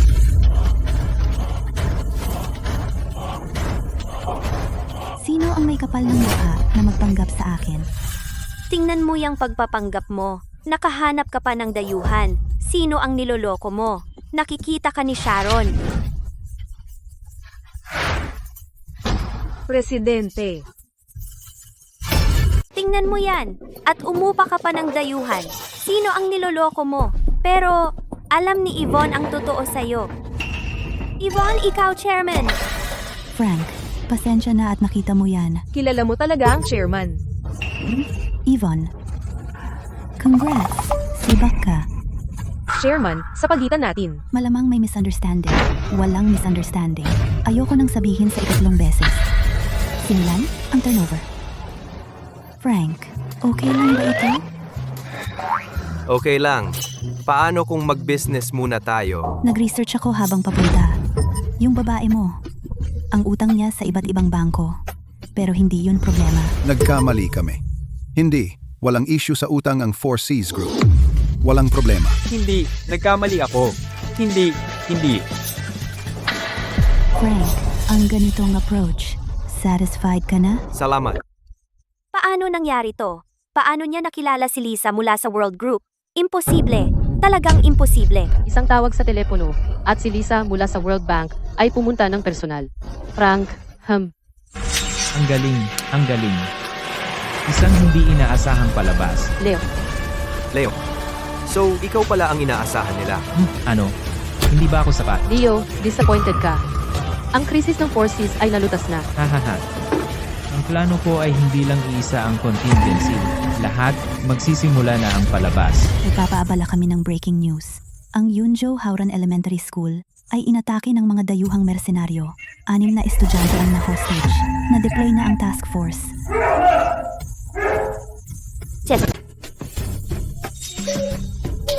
Hahaha. Catherine, medyo suway lang anak mo, di ba? Kung gusto mong mabuhay siya, umalis ka na sa pwesto at ibenta lahat ng shares mo. Sisi? Ang galing ng video, di ba? Leo, nakipagsagwatan ka talaga sa mga dayuhang mersenaryo. Magulo na ang Daxia ngayon. Pero may pakinabang sa kaguluhan. Catherine, kasal kayo. O iligtas mo ang mga batang ito, o ang si High Group. Miss Chen, maraming negatibong balita online. Maraming tao ang umaatake sa iyo at sa C-High Group. Gusto nilang pumayag ka sa mga kahilingan ng mga mersenaryo. Hostage din ang anak ko. Iligtas ang anak ko. Pakiusap, Miss Chen. Pumayag ka na sa kanila. Inosente ang mga bata.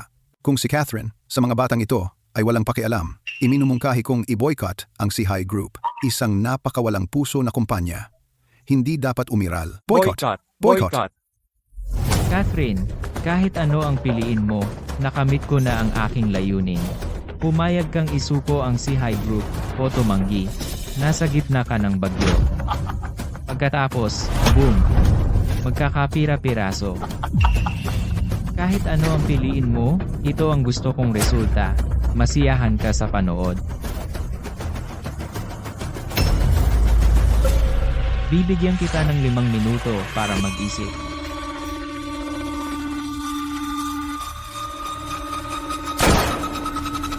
Ikaw lang ang papatayin ko. Frank, nandyan din si Sisi mo, di ba? Bakit hindi ka humingi ng tulong kay Catherine? Tingnan mo kung tutulungan ka niya. Pero sa kabilang banda, sa tingin ko, Miss Chen, hindi niya isusuko ang layunin niya para sa isang bata, di ba? Miss Chen, sinasabi mo bang kung mamatay siya para sa iyo? Si Frank ba ay aalis na lang? O tatalikod sa iyo? Isang rescue team na ang pumasok. Pero na-wipe out. May iba pa bang solusyon ng command? Sila ay kabilang sa Shrine of the Gods, ang pinakamalakas na mercenary group sa Sakura Island. Sa buong mundo, isa rin silang nangungunang mercenary group. Hindi talaga kaya ng mga sniper na i-lock ang posisyon ng leader. Ang pagbaril ng walang target ay makakapagligtas lang ng isa. Malalagay sa panganib ang ibang mga bata. Miss Chen, nauubos na ang oras mo.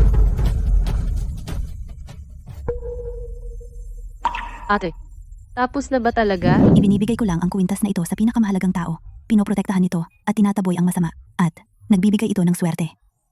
Nang, ingatan mo ito? Salamat, ate. Ate, paano ka nagkaroon ng isa pa? Ang isang ito ay para sa isa pang pinakamahalagang tao. Okay, gets ko na. Para na naman sa bayaw ko, di ba? Catherine, huwag kang mag-alala. Ilang mercenary lang sila. Huwag mag-alala, nandiyan din si Sisi. Paano ba ako hindi mag-aalala? Hindi ito ang oras. Sino pa ba ang tatawagan mo? Hello, ikonekta mo ako sa command. Scarlett, kahit ilang taon ka ng retirado, ang krisis na ito ay talagang mahirap. Kaya kailangan naming umasa sa'yo. Wala nang formalidad. Magsimula na tayo. Ang Pantheon ay bumihag ng 6 na estudyante. Naglagay na kami ng mga sniper para patayin sila sa ibang mga posisyon. Ang tsansa ng tagumpay ay 80%. Pero ang posisyon 3. Kahit hanapin natin ang buong command, ang tsansa ng tagumpay para sa posisyon 3 ay mas mababa sa 30% kung papayag lang si Joy sa mga hinihingi ng Pantheon. Kaya malulutas ang problema. Sinasabi mo bang, dapat nating aminin na walang kakayahan ang ating bansa at sumuko sa mga mersenaryo? Hello. Makinig ka sa akin ngayon. Walang mamamatay. Wala akong pakialam kung sino pa. Ito ang emergency war room. Masasayang ang oportunidad kung guluhin ang meeting. Kung gusto mong iwasan ang anumang aksidente, sundin ang utos ko. Huwag mo akong tanungin. Hindi ko ipagkakatiwala ang napakaraming buhay sa isang tulad mo na hindi kilala ang pinagmulan. Hindi ko kailangan ng iyong mga pagdududa. Ngayon, si Rose ba ay nakikinig sa inyong lahat? Ang pag-eavesdrop sa emergency war room meeting. Ang pagsisiyasat sa operasyon ni Luo Zonshen ay isang provokasyon. Tumahimik ka. Mula ngayon, ang lahat ng operasyon ay susunod sa kanyang utos. Ako ang magdadala ng sisi. Ang ganitong uri ng crisis, hindi pa natin hinarap dati. May tiwala ka ba? Hindi pa ako nabigo sa ganitong sitwasyon. Padalhan mo ako ng sniper rifle. Papunta na. Kaya ikaw ang ekspertong binanggit nila, sisipero ka mula rito? Isinalang-alang din namin ang pagsisiyat mula sa mataas na lugar. Pero ang Howran Elementary ay mahigit 3,000 metro ang layo, nalampas na sa anumang kilalang range ng sniper. Hindi ba sinabi sa iyo ng mga nakatataas mo na ako ang may buong command ng operasyong ito? Rebelde pa rin. Para sa kita, isakripisyo pa nila ang buhay ng sariling anak. Tingnan mo, sinabi ko na sa iyo, magkakasama ang magkakatulad. Hindi ko isusugal ang buhay ng aking anak, kahit na bilang biro. Pero, lahat ng sniper, pumwesto na. Ang iba, humanda sa pag-atake.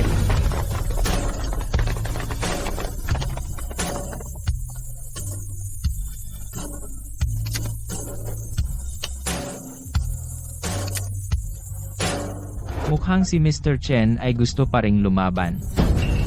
Kaya kailangan ko munang ipadala ang isang maliit na sinta sa langit. mahal kong kapatid, para sumipsip kay Clara Chen, itatapon mo pa ang buhay ng sarili mong anak na babae.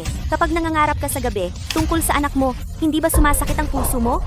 Ang mga bata mula sa ordinaryong pamilya, at sa mga pamilya ng mga bayaning nasawi, lahat ay dahil hindi mo ibibigay si Saihai, kaya sila nadadamay. Clara, wala ka talagang puso. Kung may mangyari sa kanila, magbibigay ako ng kabayaran sa kanilang pamilya.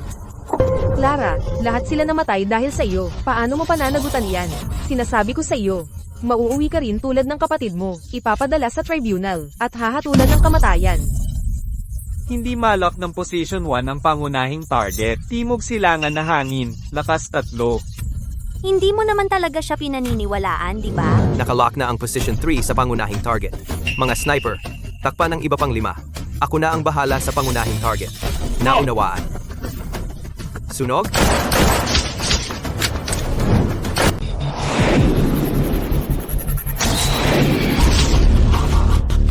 Imposible. Malayo na iyan sa sniper range. Paano magagawa ng isang putok? Assault team, lumusob na.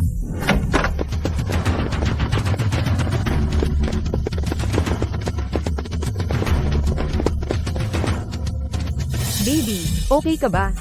Tingnan ni Mommy. Huwag kang umiyak, baby. Nandito si Daddy. Talagang imposible. Medyo komplikado, pero hindi naman sobra. Sandy, ito na ang huling pagkakataon mo.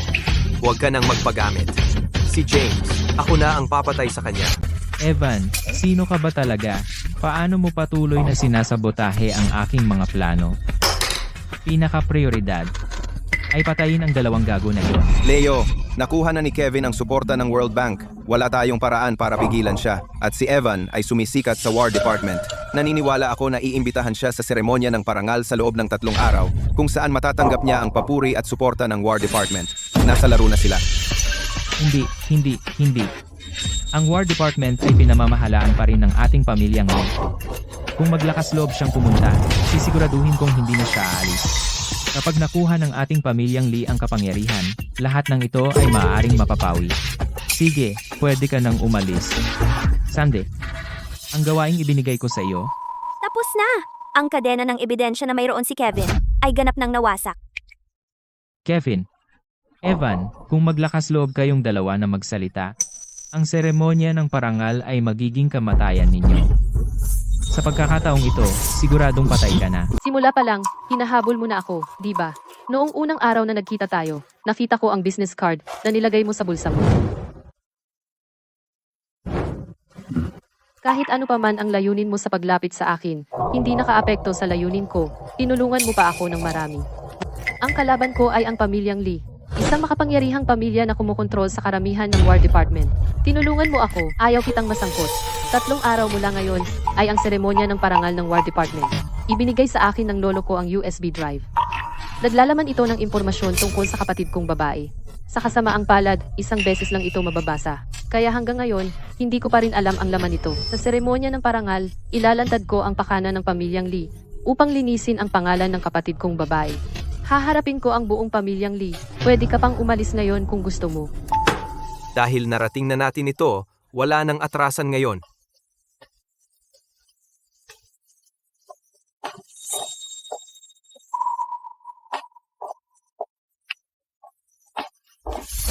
Cindy, may progress ba sa investigasyon? Wala pang ebidensya, pero mayroon pa ring impormasyon na nakalap natin dati. At iyong USB drive. Malapit nang lumabas ang katotohanan.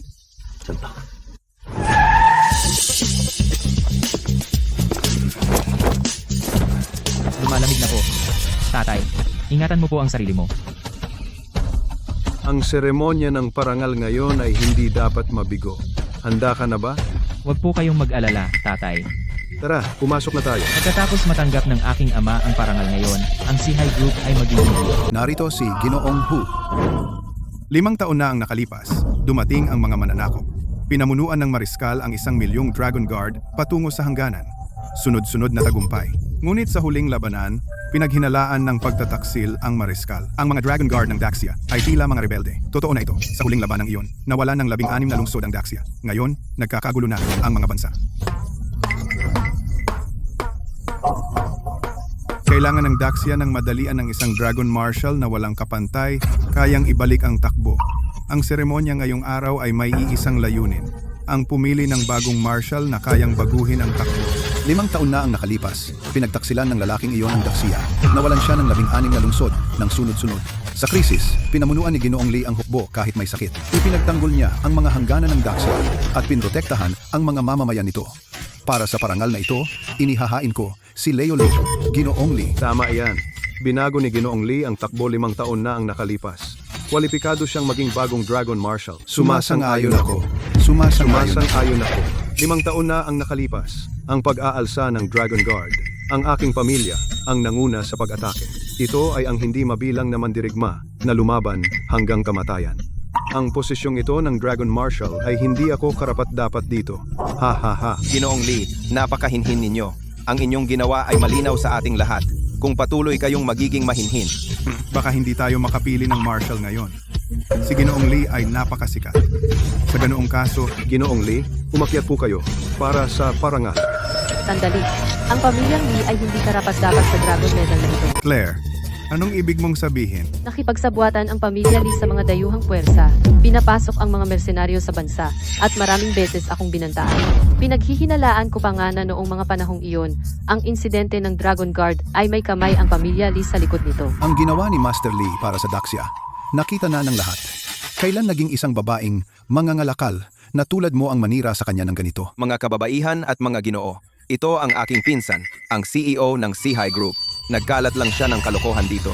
Pero hindi ninyo alam na ilang araw ang nakalipas, nakipag-alyansa siya sa Black Dragon Society ng Yunzhou para sa kanyang sariling makasariling hangarin, ipinagbili ang mga strategic level na blueprint. Paano nangahaskang akusahan si Master Li? Malinaw na nandito ka para sadyang guluhin ang seremonya ng parangal. Ang asawa niya ay orihinal na mula sa Daxia Dragon Guard. Isang lalaki mula sa rebelding hukbo na pumunta sa seremonya ng parangal. Isang 3 taong gulang lang ang maniniwala na wala siyang masamang intensyon. At hindi ito natatapos doon. Ang kanyang kapatid na babae, minsan ay nakipagsabwatan sa matataas na opisyal ng Dragon Guard, nagtangkang mag-alsa at hinatulan ng kamatayan. Ang isang katulad niya. Sa aming pamilya Chen at maging sa buong Daxia ay isang insulto. Mukhang ang huling leksyon na ibinigay ko sa iyo ay hindi sapat. Ang isang asong ulol na kumakagat ay papatayin sa pamamagitan ng pambubugbog. Sige. Wala sa iyo ang mga batas ng Daxia at tinatago mo pa ang mga rebelde.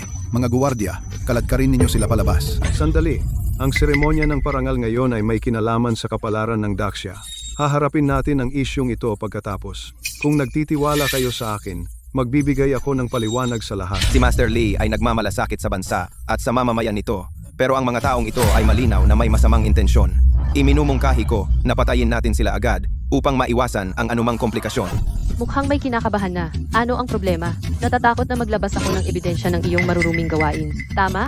Ang USB drive na ito ay naglalaman ng mensahe na iniwan ng aking kapatid bago siya namatay. Lahat ng ginawa ng pamilya Li ay narito. Inialay ni Lord Li ang kanyang sarili para sa dakilang siya. Ngunit sa iyong mga salita, siya ay naging isang trader na nakikipagsabwatan sa mga dayuhan. Isang taksil na nag-trader sa bayan. Kahit na panggulo ka lang dito, hindi mo kailangan gumawa ng ganitong isang halatang daya. Claire Chen, sabi mo na sa USB drive na ito may ebidensya ng pagtataksil ng pamilya Li. Opo. Paninirang puri sa isang matandang militar, isang paparating na Dragon Commander. Kung wala kayong lubos na katiyakan para kumbinsihin ang lahat, sa tingin ko, kayong dalawa hindi makakaalis dito ng buhay. Narito ang ebidensya.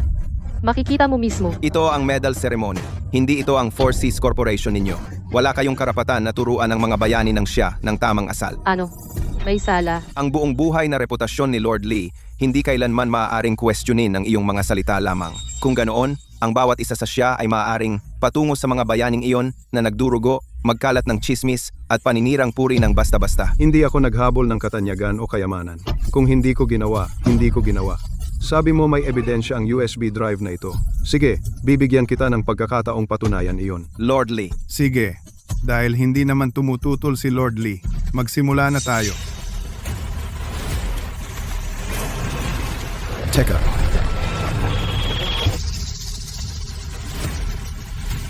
Mary Virus, hulihin siya.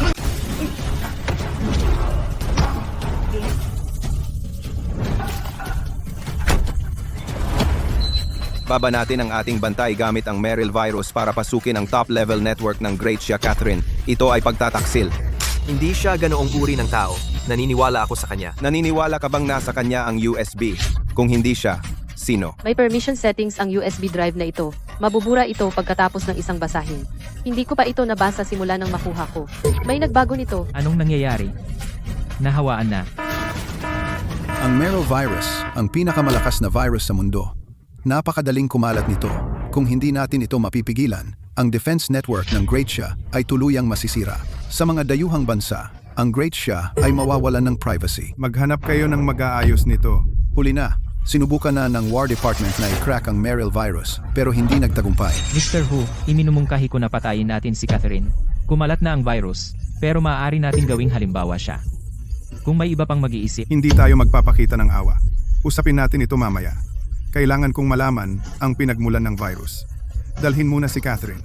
Interogahin siya. Teka, dahil kumalat na ang virus, sa halip na mag-away ng walang saysay dito, bakit hindi na lang unahin ang problema sa virus? Madaling sabihin, ito ang Meryl Virus. Sino ang makakalutas nito? Medyo kalawangin na ako. Hindi ko kaya. Hindi kaya ni tatay, pero kaya ng anak niyang babae. Frank, matagal ka na sa militar. Wala ka nang alam sa mundo. Tanga ka. Isa kang batang pilyo. Paano mo naman masosolve ang isang world-class na virus? Dati talagang magaling si tatay. Pero simula nung tinuruan niya ako, sa 1 taon lang, nalampasan ko na siya. Malamang hindi niyo inaasahan ito. Pero henyo talaga ako. Ayokong masyadong masangkot. Itong maliit na ito ngayon, Kung hindi niya malutas ang Mary Virus, walang isa sa inyo ang aalis. Tingnan nyo ang sarili nyo. Bakit kailangan nyo pang gawing clown ang sarili nyo? Buong buhay niya nagkukumahog sa ilalim ng lipunan. Akala niya ang kanyang mga daya at panloloko ay gagana sa mataas na lipunan.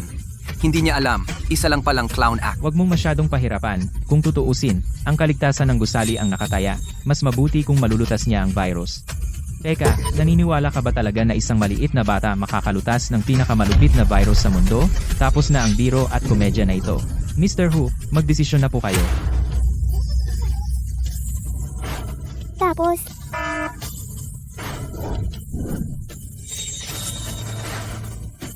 ito ay isang virus na hindi kayang i-crack ng buong siya.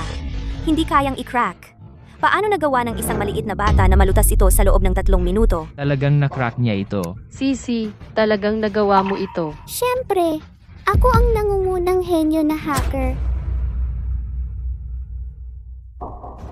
Hindi ba na-crack ko na ang virus? Ang content na ito ay may fingerprint lock. Mangyaring ibigay ang fingerprint ng uploader o ng kanyang direktang anak para i-unlock. Namatay si Catherine Chen 5 taon na ang nakalipas. Ang kanyang anak na babae ay nawawala mula noon. Malamang patay na siya ngayon. Kailangan mo ang fingerprint ng anak ng kapatid kong babae para i-unlock ito. Akala ko malaki kang tao.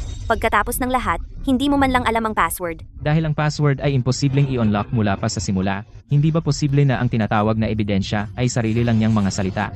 Diyos lang ang nakakaalam kung ano ang inilagay niya doon, at tinatawag niya itong ebidensya laban sa aking pamilyang Lee. Mga walang laman na salita. Kahit sino ay pwedeng magsabi niyan, pinaghihinalaan ko pa nga na ang nasa loob ay iyong ebidensya ng pagtataksil. James Lee, pinaparatangan mo kami. Kung hindi, bakit mo itinakda ang password na ito na imposibleng i-unlock? Sa huli, ang layunin mo ay gamitin ang pagkakataong ito para itanim ang Mary virus sa high-level network ng siya. At nakikipagsabwatan pa sa mga dayuhang kaaway para saktan ng siya. Sina Clara Chen at Frank Chu ay paulit-ulit na ginulo ang seremonya ng parangal. Sinaktan din nila ang siya. Pakiusap, Elder Who, ipaaresto sila at agarang pagbitay. Dahil sa ating nakaraang koneksyon, binibigyan kita ng pagkakataon. Pero kung hindi ka makapagbigay ng ebidensya, hindi na kita matutulungan. Kung talaga kaming nagkasala ng pagtataksil, hindi kami uupo rito at maghihintay na mamatay. Anong silbi ng pagsasabi ng lahat ng ito ngayon? Ang mga katotohanan ay nasa harapan na natin. Bago lumabas ang katotohanan, lahat ay maaaring gawa-gawa lamang ng isang tao. G.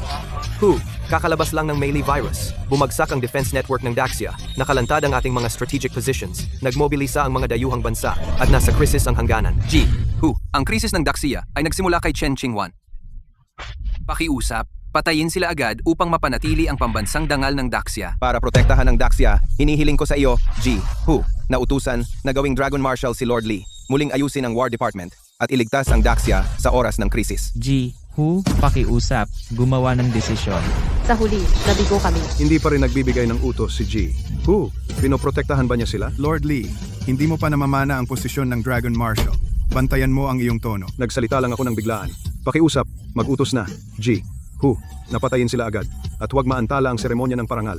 Iyon ang pinakamabuti. Si Chen Qinghuan at Chu Fan ay nagsabwatan sa mga dayuhang kapangyarihan na naglalayong magtaksil. Ngayon, aayusin ko ito para sa Daxia. Evan, kasalanan ko ito. Hindi na sana kita dinala. Okay lang. Nandito ako. Wala ring silbi. Kung hindi natin makita ang pamangkin ko, hindi natin mabubuksan ang USB drive. Walang ebidensya. Talo ako. Matutulungan kita. Pero, ang resultang ito, tiyak na ayaw mong makita. Mas malala pa ba sa ganito? Sir Henry, nanonood po ang mga dayuhang kapangyarihan. Bawat saglit na maantala tayo, lumalala ang krisis sa Daxia. Pakiusap, isipin ninyo ang mas malaking bagay. Hanggat ako pa rin ang War Commander, hindi ko kailangan ng utos mo. Dahil ayaw ni Sir Henry na dumihan ang kanyang kamay, ako na ang bahala para sa kanya, Guardian. Lolo Henry, huwag po kayong makipagtalo sa kanila. I-check na lang po ninyo ang USB drive at makikita natin ang katotohanan. Uy, sweetie! Alam mo ba kung ano ang fingerprint password? Hindi ito basta kayang i-crack ng skills mo bilang hacker. Huwag mo kaming sisihin. Hindi ko kasalanan na may rebelde kang tatay. At ang nanay mong cheap, wanted na traitor din siya. Pwede kong pag-usapan ng tatay ko, pero ikaw, hindi pwede. Bastos kang lalaki, dapat kang parusahan. Evan, noong una, kamatayan lang ang haharapin mo. Pero paulit-ulit kang nagdulot ng gulo sa seremonya ng parangal.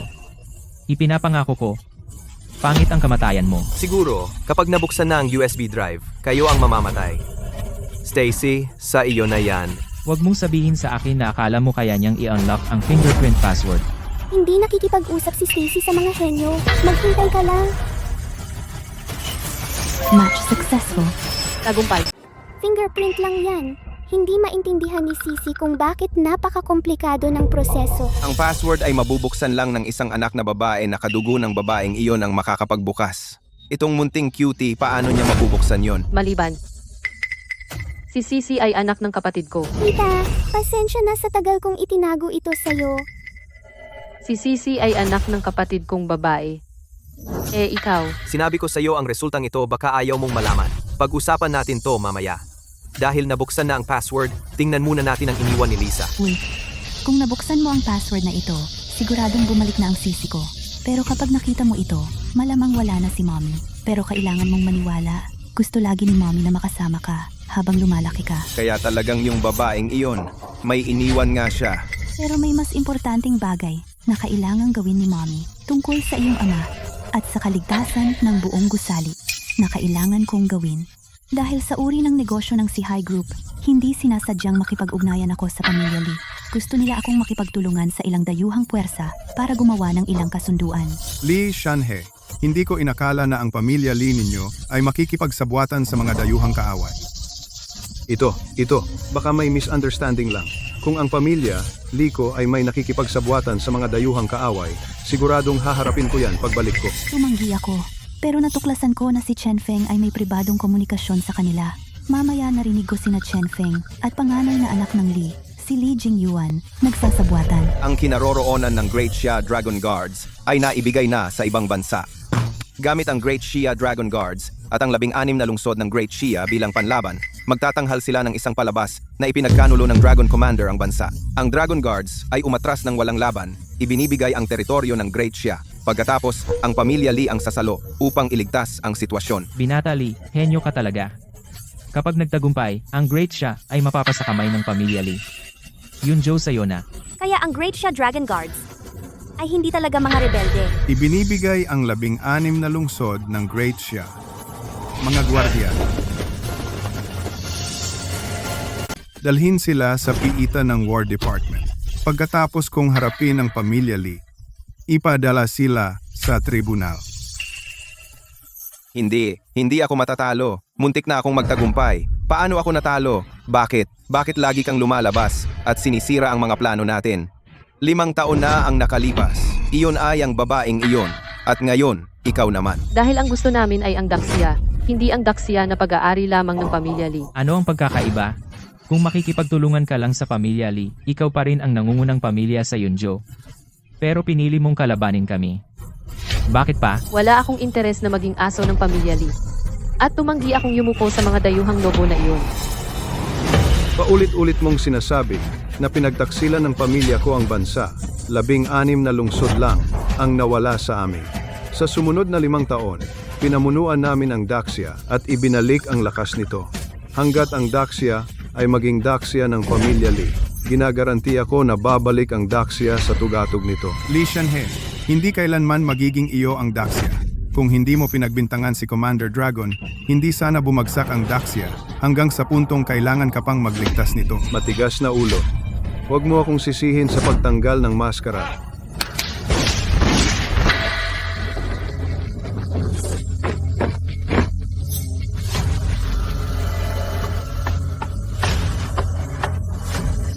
Templo ng mga Diyos, gusto mo bang mamatay? Ibibigay ko sa iyo. Ang Templo ng mga Diyos ay ang nangungunang grupo ng mersenaryo na pumatay kay Commander Dragon. Ang mamatay sa kanilang mga kamay ay iyong swerte. Ang Pantheon, ang organisasyong Sakura na pumatay ng daan-daang libo ng ating mga taga-Xia. Pinapasok mo ba talaga sila? Victor, matanda ka na. Ayaw kong magpadanat ng dugo sa Hall of Honor na ito. Ang Xia ay hindi kailanman makokontrol mo. Victor, sa tingin ko, wala ka na sa wisyo. Ang posisyon ng Dragon Marshal, akin na ngayon, hindi ba? Sila yan. Patayin sila. Kung ako ang mamumuno sa Xia, kalahati ng teritoryo ng Xia ay sa iyo. Leo, baliw ka ba? Ang ating dakilang Xia ay isinusuko mo ganito?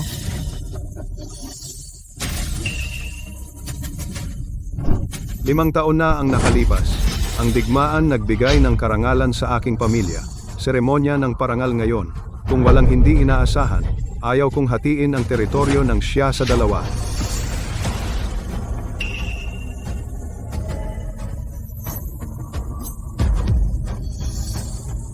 Sila yan. Gumagawa pa sila ng huling pagtatangka. Nagdaragdag ng hirap at kahihiyan para sa siya. Kayo ang mga makasalanan ng siya. At ako, ang bagong Dragon Marshal, babalik na rin ang sitwasyon.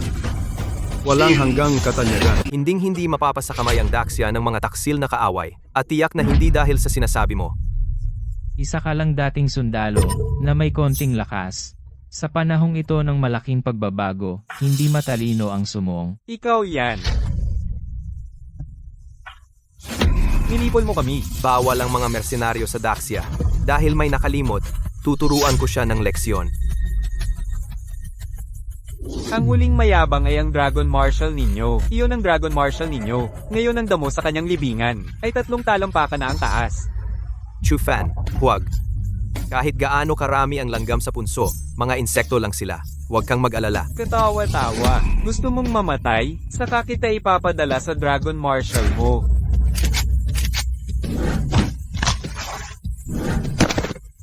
Ang Pantheon ang pangunahing puwersa na nanghuli sa Dragon Marshal, at ikaw, isang simpleng sundalo.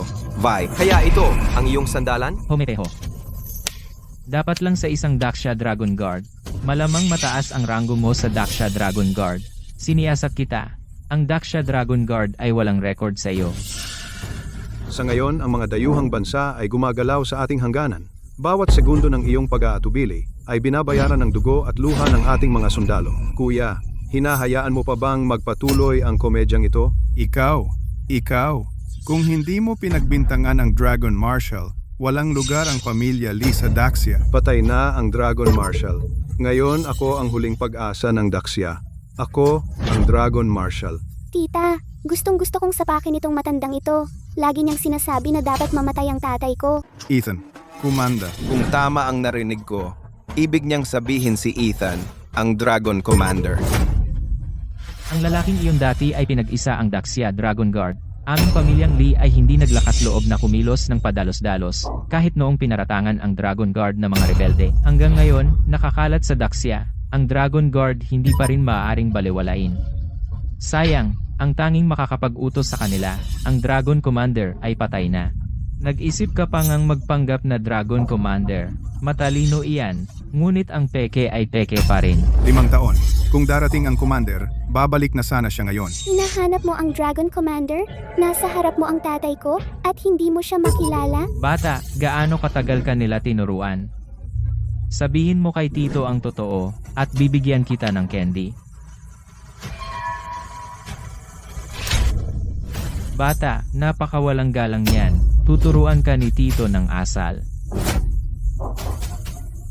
Ang marumi mong kamay, huwag mong hawakan ang anak ko. Ikaw ay hindi titigil hanggat nasa kabaong ka. Hintayin mo lang. Ipaalam sa mga dayuhang kapangyarihan, at sumalakay tayo ngayon.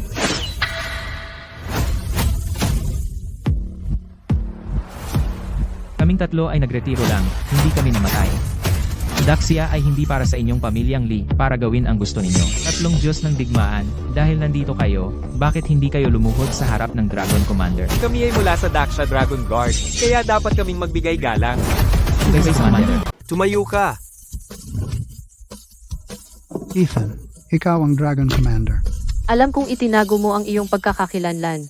Ngunit hindi ko inakala na ikaw pala ang Dragon Commander. Ang Dragon Commander ay nagutos sa Dragon Guard sa hindi mabilang na laban, ngunit ipinagkanulo ng mga basura tulad mo. Ngayon, gagamitin kita upang linisin ang pangalan ng Dragon Guard.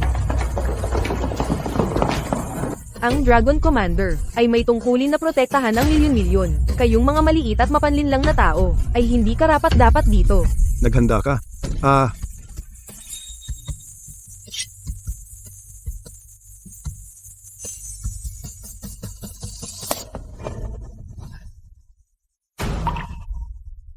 Natalo lang si Itay. Hindi ko ito tatanggapin. Kaya nag-iwan ako sa kanya ng regalo. Ang Dragon Commander, nagbabantay ng kaharian, lumalaban sa mga dayuhang kaaway. Ang kanyang reputasyon ay makapangyarihan. Siya ang tanging pananampalataya ng kaharian. Hahaha. Kaya mong iligtas ang mundo, ngunit sa kasamaang palad, hindi mo mailigtas ang sarili mong pamilya. Liam, handa na. Hahaha. Ethan, gusto mo ba ang regalong ibinigay ko sa'yo? Hinahanap mo yan. Tatay, wag!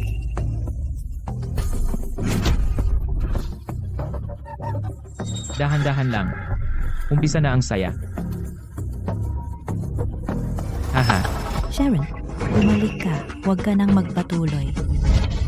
Mali? Ano ba ang mali ko? Siya ang may mali. Umalis si Jack nang walang paalam at nawala ng 5 taon. Pero iniwan niya akong pasanin ang kahihiyan ng pagiging kapatid ng traitor. Napahiya ako. Nang bumalik siya, binago niya ang buong buhay ko ng baliktad. Kaya sabihin mo, ano ang mali ko? Pero mali ang landas na tinahak mo. Gusto lang ng kapatid mong lalaki na ibalik ka sa tamang landas. Tumahimik ka! Ang mukha mong mapagkunwari ay nakakadiri. Ang pagbabalik kay Sharon sa tamang landas ay nangangahulugang ibalik siya sa miserableng buhay at ibalik siya sa putikan. Sharon, ikaw ay isang overseas elite. Ako ay senior executive sa Sihay. Dapat sana tayo ay nagkaroon ng mas magandang buhay. Lahat ito ay dahil dito sa anak ng matandang bruha, Jack. Napipilitan na tayong mapunta sa sulok dahil ayaw nilang magkaroon ka ng magandang buhay.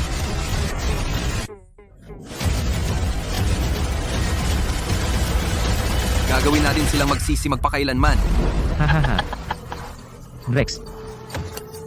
Umili. Ikaw ang mamamatay, o siya?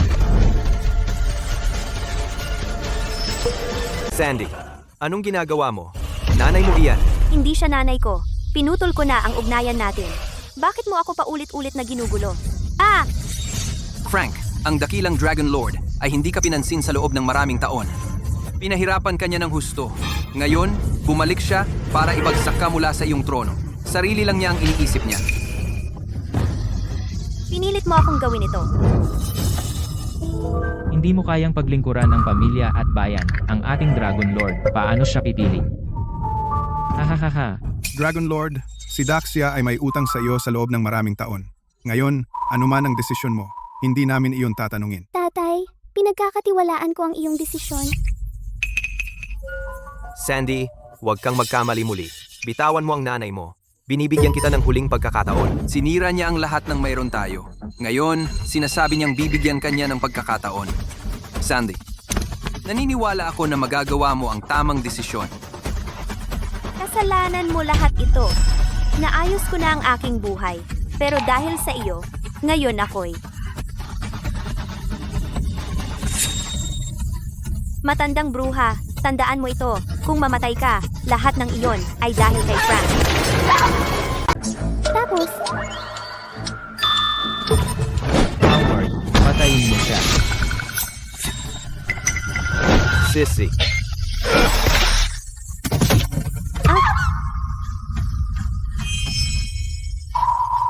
Bakit niyo ako pinipigilan sa lahat ng gagawin ko? Ha. Kasalanan mo? Kasalanan mo? Haha, kasalanan mo.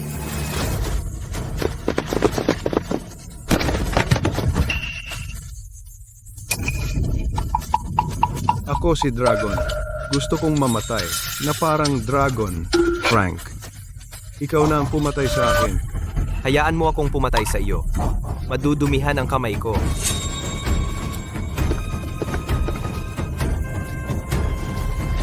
River J, nakipagsabuatan sa mga dayuhan, ipinagkanulo ang 1,000,000 Dragon Guards.